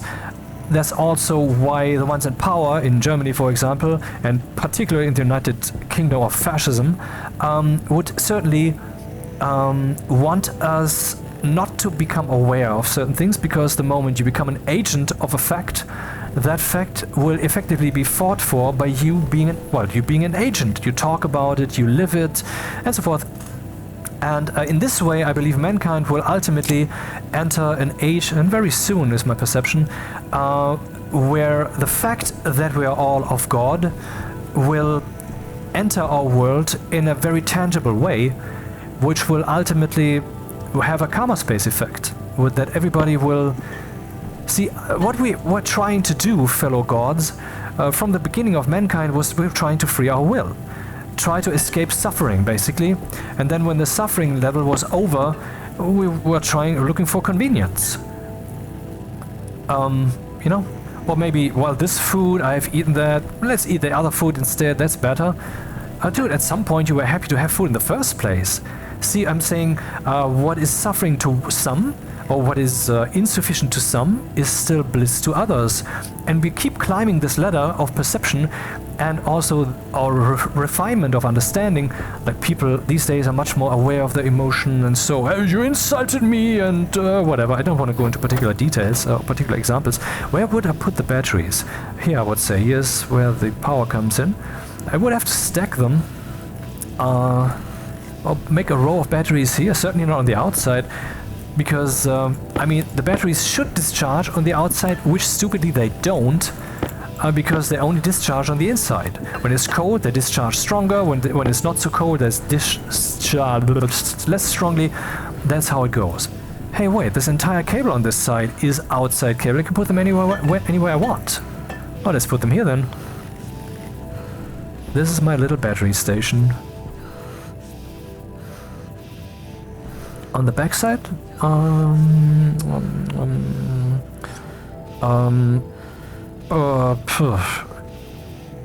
we can put them here like this, yeah. And since, I mean, I am an extremely coherent mind, in my head, the things are connected in a very tight manner. I mean, many people are different persons when they are, depending on who they are dealing with, and I also still experience that, but at least I experience it. I'm trying not to, but I know I have to cave because of the power gradient that I find myself in. I'm not the supreme person, and so if there's someone who is the boss effectively, and if I know that if I do certain things that will be negative to me, I will behave differently. So, but I'm still the same person, but something like a different identity certainly is visible when other people deal with other person, depending on context, depending on situation. That's certainly a thing, and that's not something that I experience anymore, not on that level. And so I have no choice but to see all the things that I've experienced in these moments, in these hours of glorious terror, when I was seeing God basically and was trying to look away. That's the situation I was in. At least that's the situation I believe to have been. Okay, so it's again not objective. Maybe I'm just a stupid idiot. That's very, very well possible, but I don't think so. I need more copper. Should also make some steel frames when we add it, but let's keep that thing going. Open the helmet. Drink some stuff. And maybe it's time to pipe up the drinking things here, because currently this is not viable, and most of all I need cables to connect that.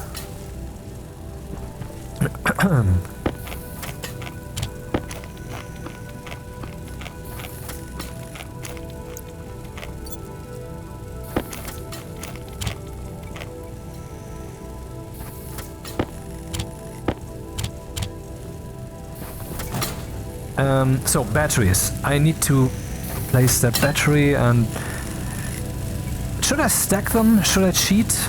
Do I still have some frames? I do. I can place a frame here, okay. They have to be placed on frames now, but inside counts as on, and so I can stack them.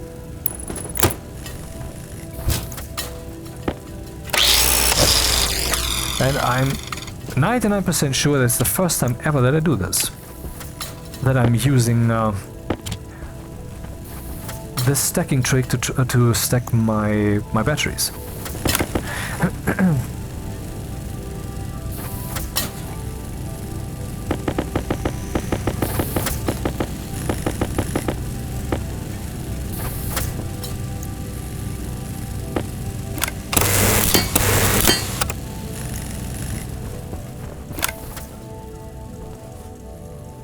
Yeah, let's move on to steel frames.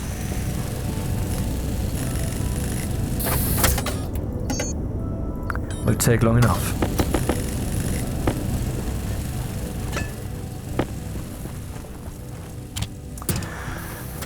Alright, continue with this then.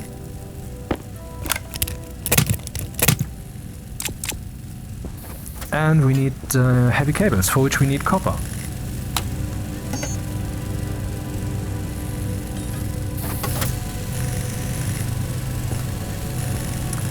Do I have more copper?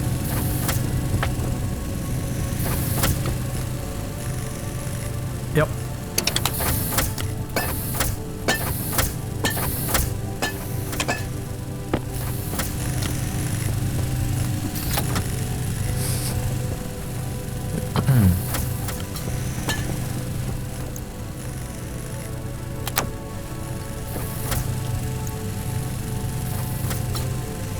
Oh, was the thing in the music the whole time? Ah, shit.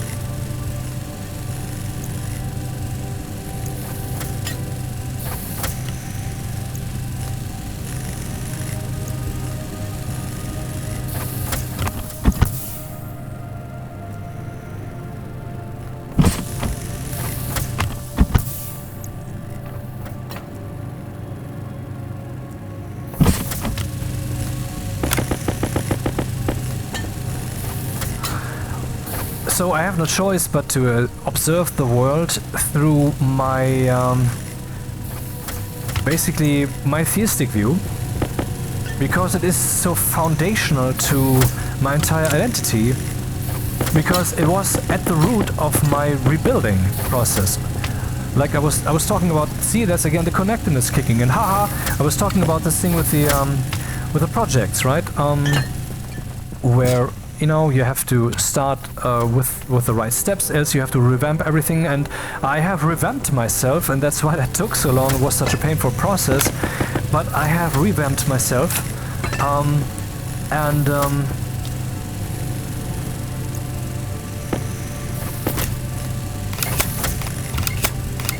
but this means that at the root of myself are now this perception, these experiences, and they may be wrong, they may be incorrect, but I have no choice but to assume them to be actually true. Now you might say this is self-contradictory, maybe it is, maybe it isn't, maybe that's kind of the paradox of my not yet fully refactored mind, because I'm still working on that shit. Not that it's work at this point, it's still happening, you know?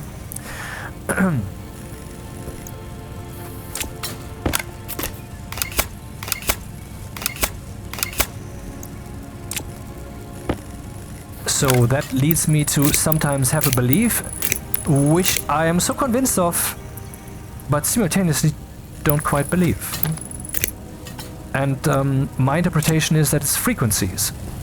That's a matter of resolution. That's the more coarse, more everyday scale resolution that I still have to conquer there in my head. Steel frames? There we go. 25 of those. And do I want to blow through all of the steel right now? I guess not. Then again, it's unlikely anyway. So what's the next steps here? Well, the battery, of course. I need to...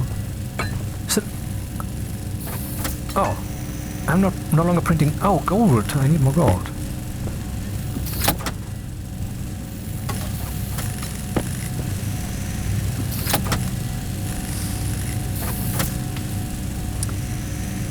Alright, next step.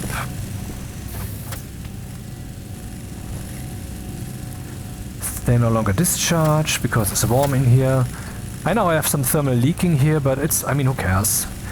We have 4 degrees in here. This little bit of thermal leaking that I have is good. Currently it's holding the balance with all the rest of the stuff, else I would have overheating by now. Maybe, you know? Yeah, let's keep swapping out those cables.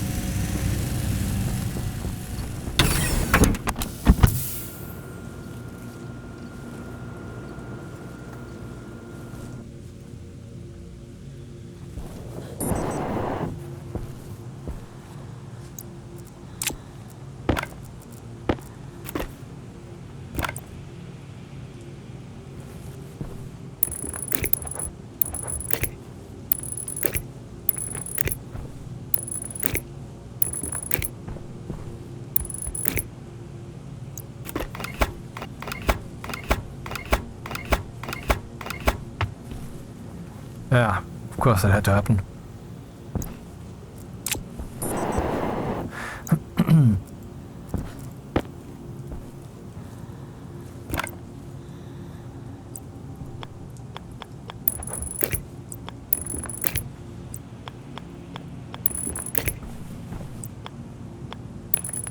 So that's why I have this wicked view that everybody is God himself, and that we will eventually have basically a global explosion of information when the information would break through. I mean, imagine for a second it were true.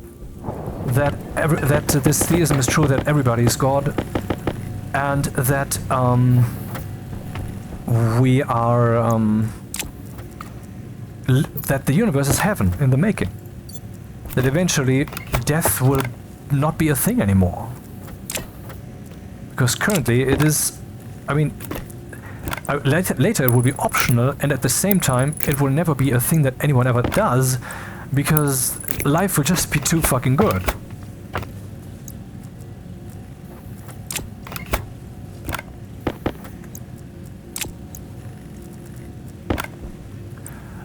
What would happen to Christianity and to Islam? Which are worldviews which are upheld solely by will. Not by data at all. Only by will. It is will alone that keeps them alive. They have nothing to lean on. Nothing. It's completely made up bullshit. According to my worldview. But even, you know, I do have to explain every word? No.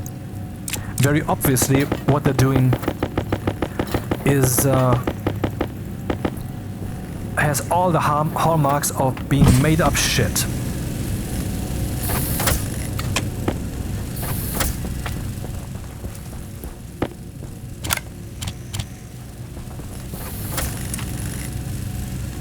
Okay, how much cable do we have here?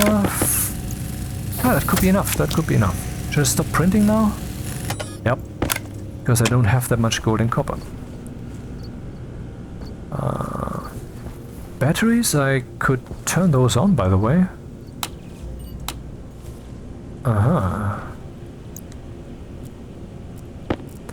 Now we're actually gathering proper power here. And this can be turned off. Because there's nothing in here that can currently reasonably consume power.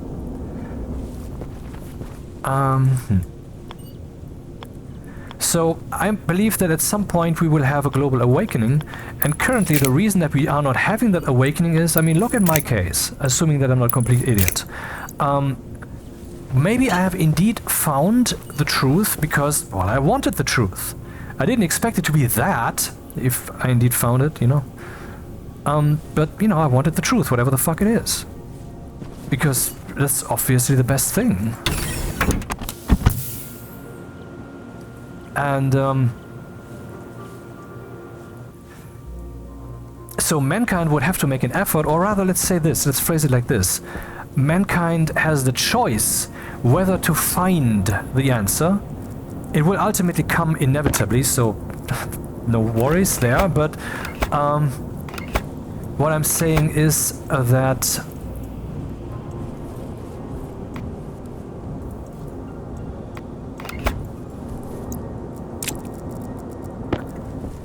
oh, okay, let's say you're driving your car. You could drive your car in a way that you would reach the target faster, but maybe the goal, whatever the fuck you want to go, your destination, yeah, that's the one. But maybe you don't want to actually be there. And so while you're already in that car and you have no choice but to go forward,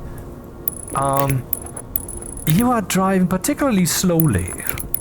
And that is, I believe, the situation mankind is in, because a large portion of mankind's will consists of this global infestation of religion. So in other words, to say it in the shortest form possible, I believe that billions of people, or maybe many millions, have been murdered by religion not being willing to enter the age of truth. Because they're holding back the global realization, which will of course then open up immortality. 1, 2, 3. I also have a good concept of how that immortality will actually be implemented, because, I mean, obviously there's some technological open questions, you know. I mean, one question, what if I become immortal but, you know, my eyesight is shit? Will I forever have shitty eyesight? No. So what if I have good eyesight, but no arms? That's drastic. Why, that escalated quickly. Okay, what do we say to that? That too has the same answer. No. That's not what will happen.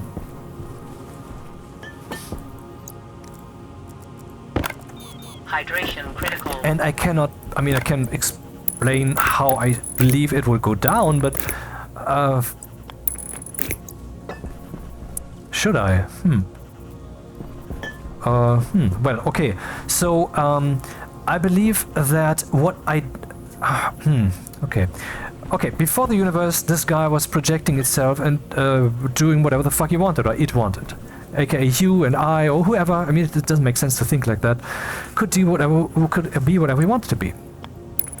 But now with the universe, there are certain rules. Whatever the rule certainly is on the most foundational level is... You might say, well, it's the coexistence. Not necessarily. Abstraction is key here. I believe the highest abstraction of this whole implementation of the cosmos is not actually, I want to become many. I don't think so. But that's beside the point. The point is that before the universe, we could be whatever we wanted to be. Right now, well, still as a baby, you're trying to find out, well, what is all this? What can I do with this? How does reality, what is this? What am I? Who am I? What can I? Who do I want to be? And so forth. And then you graduate from high school, and you're still asking yourself the same question, except with more sophistication. What do I want to do now with my life? Yeah, I like that part of Twilight.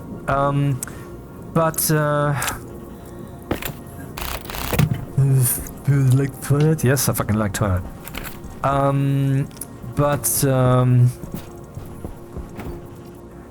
Where is that electronic stuff? Alright, it's here, because that thing is no longer... Actually, I should put this thing up just as an extra battery charger, because it charges the fastest. The fastest battery charger in the game is the area power controller. It charges with 1000 watts.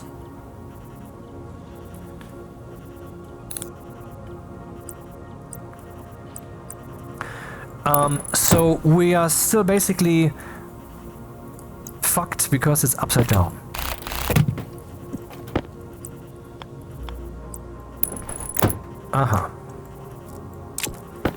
Still basically living fantasy. And what is it that we do with that fantasy? We form it. We form it within the rule set that is given to us.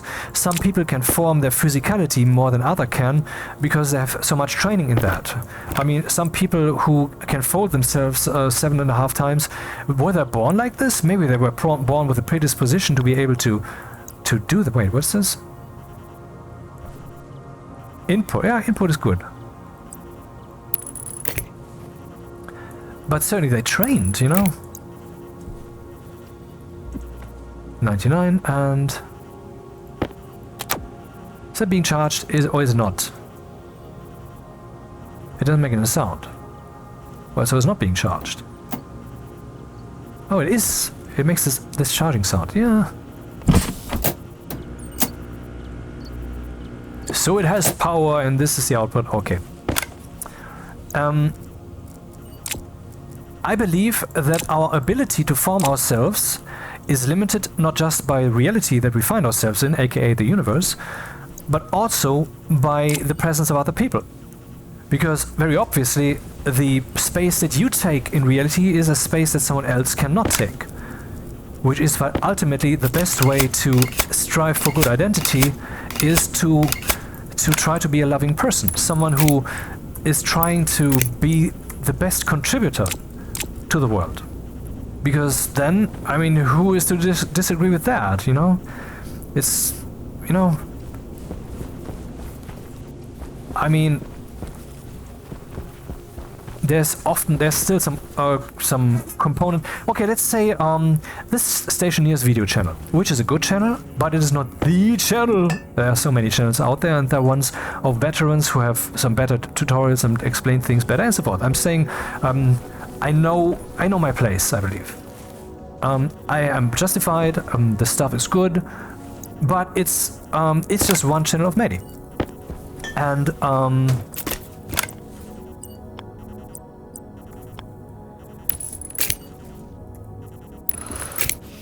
now let's assume that there would not be this competition going on with other Stationeers channels. Which, I mean, competition, I'm just saying effectively, if this channel grows by viewers, this takes away potential viewership or viewer time from someone who could have been someone else's client, basically. And Shazam, you know, somehow there is some calculation like that going on. Not in my head, but in reality, it's processing like that. I mean, I don't care.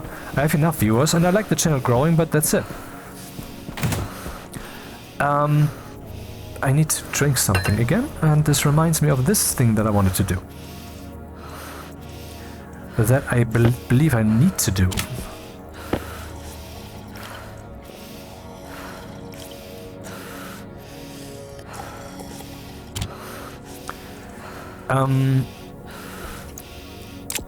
But let's say there would not be this quasi-competition effect, then this channel could basically grow as big as it wants to, right? But this would also... This would also mean that the voice of this channel grows. But what if all the channel says, which I'm aware that's not the case, what if all the channel says is useful things in regards to Stationeers, that helps Stationeers?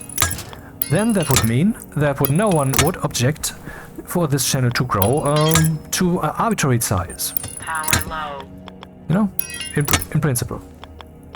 So with that, I'm saying, as with that example, we could say that if something is super compatible with the world, which, you know, then that would mean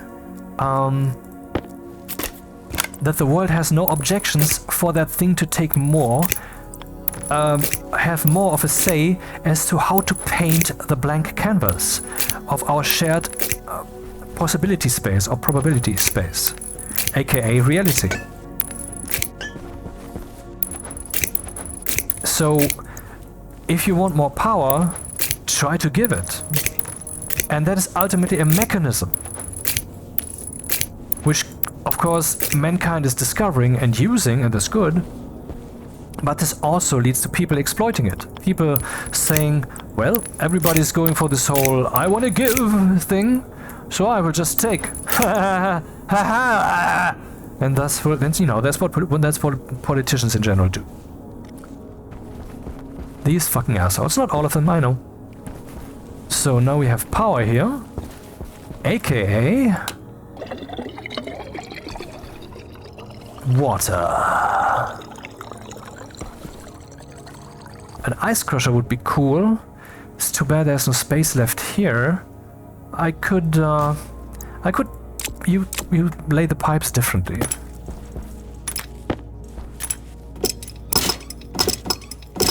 This should increase the pressure in this part of the pipe because the container is shrinking in size. Let's be observant of that. Something I rarely observe. So capacity 140 liters, liquid 70 liters. Capacity 100 liters, 70 liters. I think we're fine.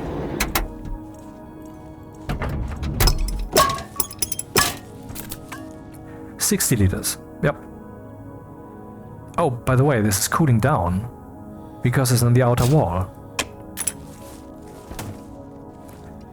And this will, of course, cool down the room, and that's fine. It's pretty cool, huh? But it will also cool down the water, and that may become a problem. So I may have to replace some stuff there with insulated pipes. Okay, and this is already at 273, 293 would be 20. Ah, there it is. Oh, yeah, the tooltip is saying it. 70.9 degrees Celsius. Nice. Beginner friendly. Now finally I can play this game.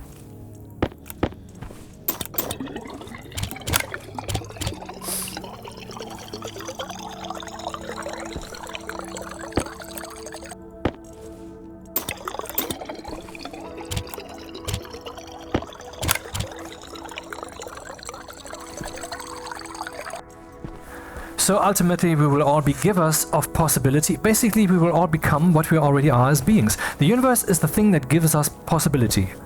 And guess what a woman wants, or whatever your spouse wants. She, he, whatever, wants something that gives possibility. The reality personified. That is what that's what they mean. That's what they're looking for.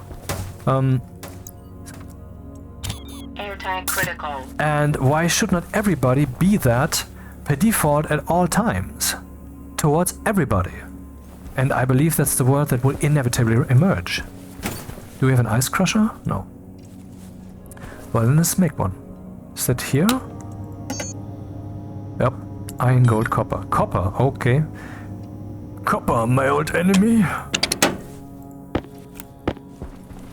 You show your ugly neck again.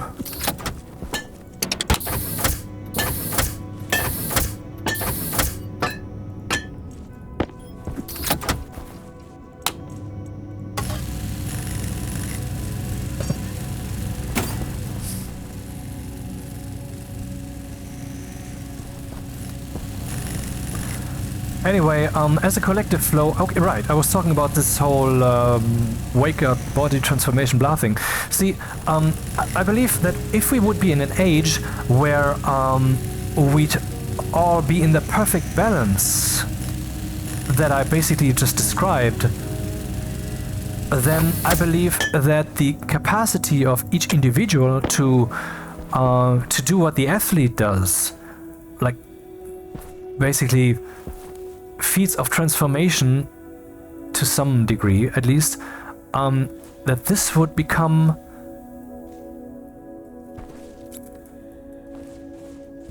I want to put a vending machine here actually, would become but there's no space for that.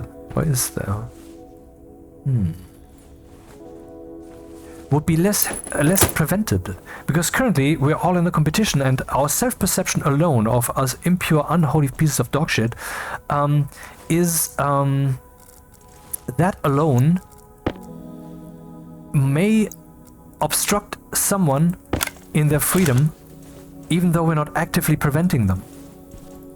Because if we are indeed projections of will, because that's all that exists, in my view. The only thing that exists ever is will. The cosmos is will, period. Is made of will. The only thing that exists is will. Is my view at least. So, that's the logic connector.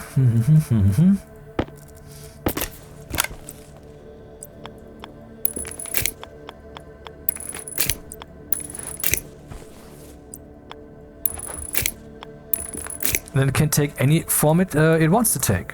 So you could say that the only thing that's preventing us from basically transforming into, I don't know, a completely different being right where we stand is someone's decision. Who is deciding that? Is it the rules of the universe that decide that? Well, maybe I should talk a bit about what my views of the universe. I've explained that a few times. I believe that at the beginning of the universe there was not space, that we were in a spaceless state. The very first moment of space-time basically was not yet space. That there was not yet the concept of location and so forth and so forth. And that's not in contradiction to science, it's just... Hunger, caution. It's like, you know, we don't know what was at the start. But I believe that the first steps would have... Huh? Oh, I went too far. Shit. Would have been spaceless, and just similar to all the other things that are stepping stones towards the world that we have today, molecules, cells. I mean, you're consisting of cells, right? Yeah, and despite you consisting of cells, there's still cells. And with that I'm saying, they are still molecules. They are still atoms, even though we already have molecules. They are still the fundamental particles out of which the atoms are made. And there's even still a foundry out of which fundamental particles emerge. That is still happening. So why then should that which let space-time emerge, which was basically the spaceless thing, why should that be gone? Why should that magically not be here anymore? And I'm convinced it's still here. And that explains the spooky action at the distance of quantum mechanics.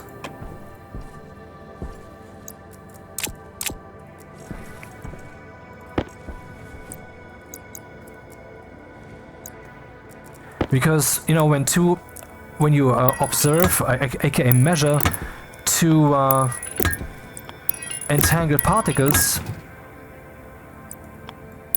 and thus collapse their indeterminate state, and thus force them to face the state of the universe instead of, hey, we are doing our own thing, we don't care about the rest of the world.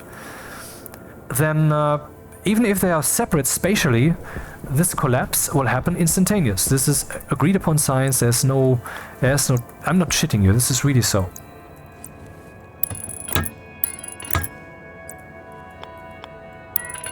Ah shit! I need one more. And while we're at it, they should all be insulated, because currently I'm cooling down my station quite a lot. Particularly the water. Let's see. Can we see that? Is the water getting colder? Probably not, but you know. I mean, imagine I don't care of this. Eventually there will be that crunchy sound of freezing pipes and so forth. Not good. Could of course slap a pipe heater on this, but why waste electricity? So let's get some insulated liquid pipes. Insulated pipes liquid, which needs silicon and steel. How many do we need?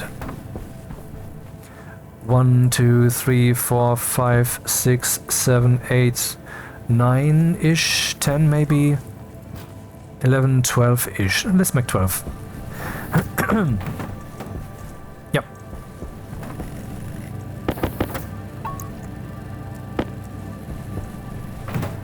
So, I mean, if the spaceless component of the universe, which it maybe was there at some moment in time, is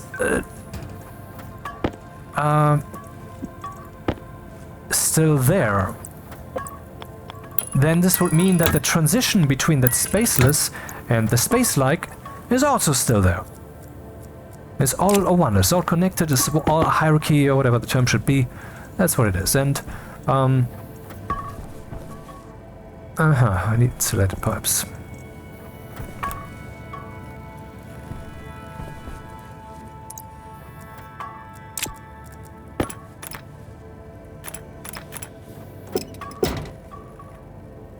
That's enough by now, isn't it?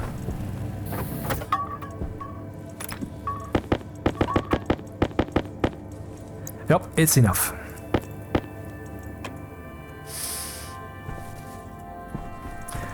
But doesn't this mean that in every place of the universe you are connected to that same thing? To that same singularity, or what the term should be? And that in turn would mean that it might well be that the entire universe is an orchestra, is a oneness of events that are playing out in a way that is connected in every place.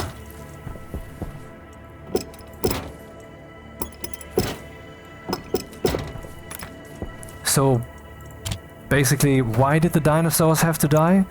Because they were the kings of creation. Nothing could stop them, nothing could push them from their throne. But since that was not yet where the universe, this natural, well, gravity, information gravity was trying to flow, was inevitably flowing, an asteroid came and destroyed the dinosaurs. Why should that not be the actual thing that happened? Why should not be the solution of the Cuba crisis where somehow the Russians back down instead of the Third World War emerging, be of that same mechanism, if it is a mechanism that indeed exists. And why should not, in the opposite direction, be the fact that so many people in the world are deluded into their stupid religion, be something that actually actively affects the flow of reality to which we're all connected in every place, because we're all omnipresent according to this model. Why should that not actively prevent the flow of reality from going there? Why should that not even hold why should there not even be something that is holding us back mutually? Why should it not even be that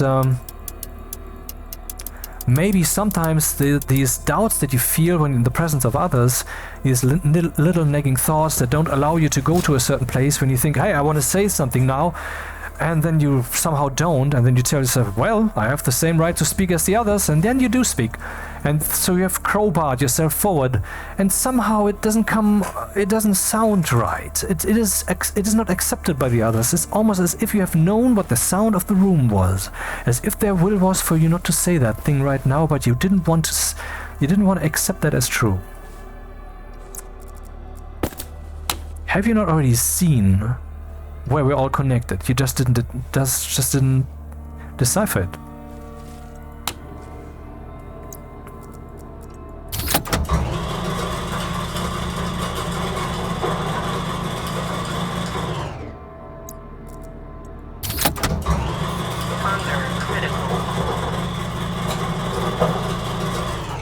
I forgot to shoot.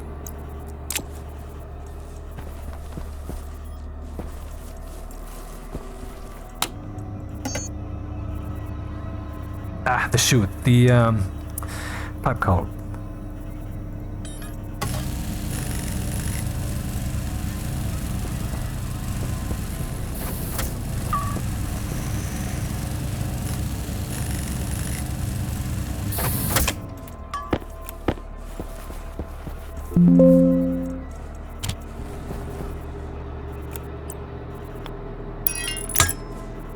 Hey, is this on the inside or on the outside?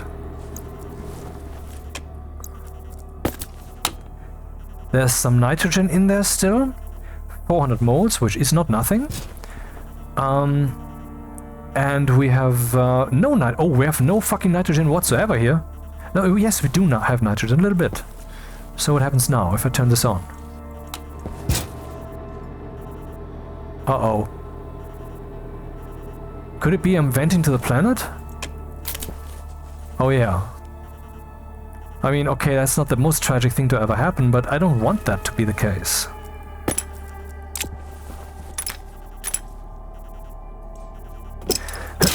So, I believe also that the closer we are with our mind, like I probably am, according at least to my harrowing tale of, hey, I was a retard for a while. What? I have to get rid of some reminder here.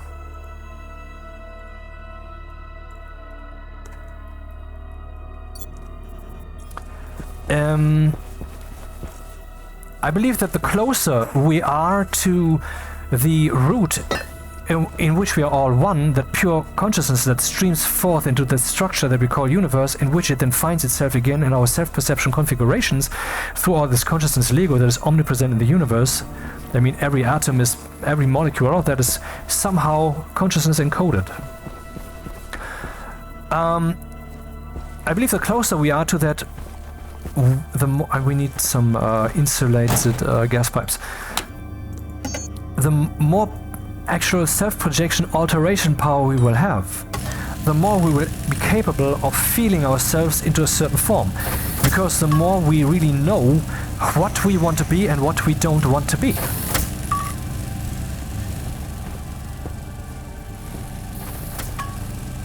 Wow, the batteries are still not... Oh.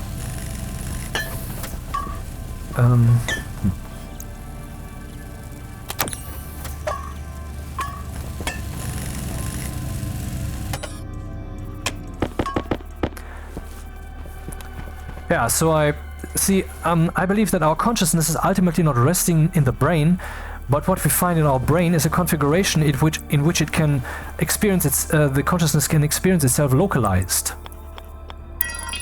as a self-reflection. You know, basically we are the universe experiencing itself subjectively, like Bill Hicks said. You know.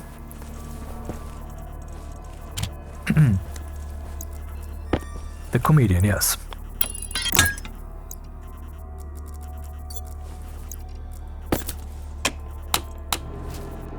Ah, hello. Okay.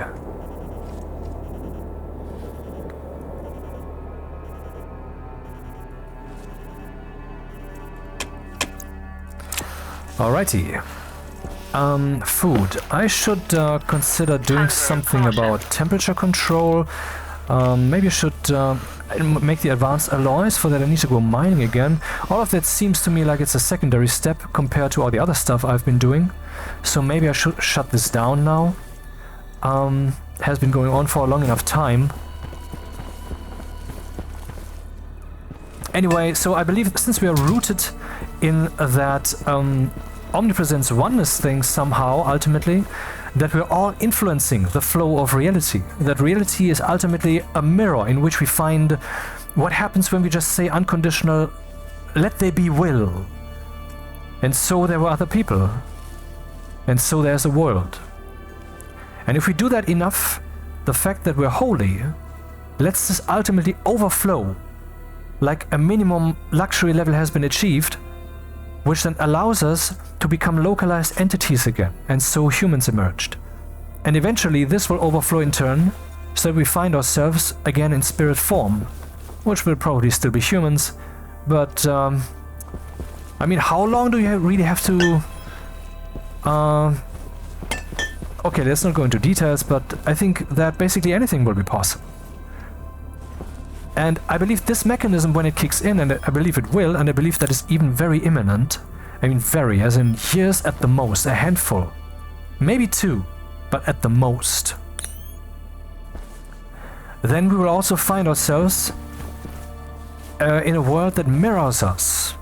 Not like myself, look, this is me. No, but if we are ultimately love as a being, if we are thy will be done, if we are that thing that casts will out into the world, if we are the light itself, then this means that people who are that not as a person, but who are rather leeches, like Keir Starmer, for example, who is certainly, goddammit, the opposite of what any person should ever be, then, I mean, look at the guy and listen to the guy, and no, don't. I don't want to cloud your day.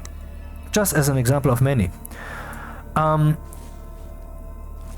These people will find themselves in hell, because reality will show them, this is you, this will that you are, and so forth. This energy will flow back to you. But if you are completely ill-configured, then what will flow into your body is the configuration that you the will that you shall be. But your mind and your body will find themselves at odds. What self-projection you believe will emerge? Zombies. Zombies will emerge. I wonder if that is indeed the reason why that is such an alluring, in quotation mark, topic in films and so forth. We will have people who will be perfect torture configurations, who will only consist of pain on the molecular level, because they have failed this journey towards the light so hard that they will spend years being boiled in acid alive, until they can finally, well, either be purified, because I believe that's also an option, or just finally cease to exist. And with that, I will leave you.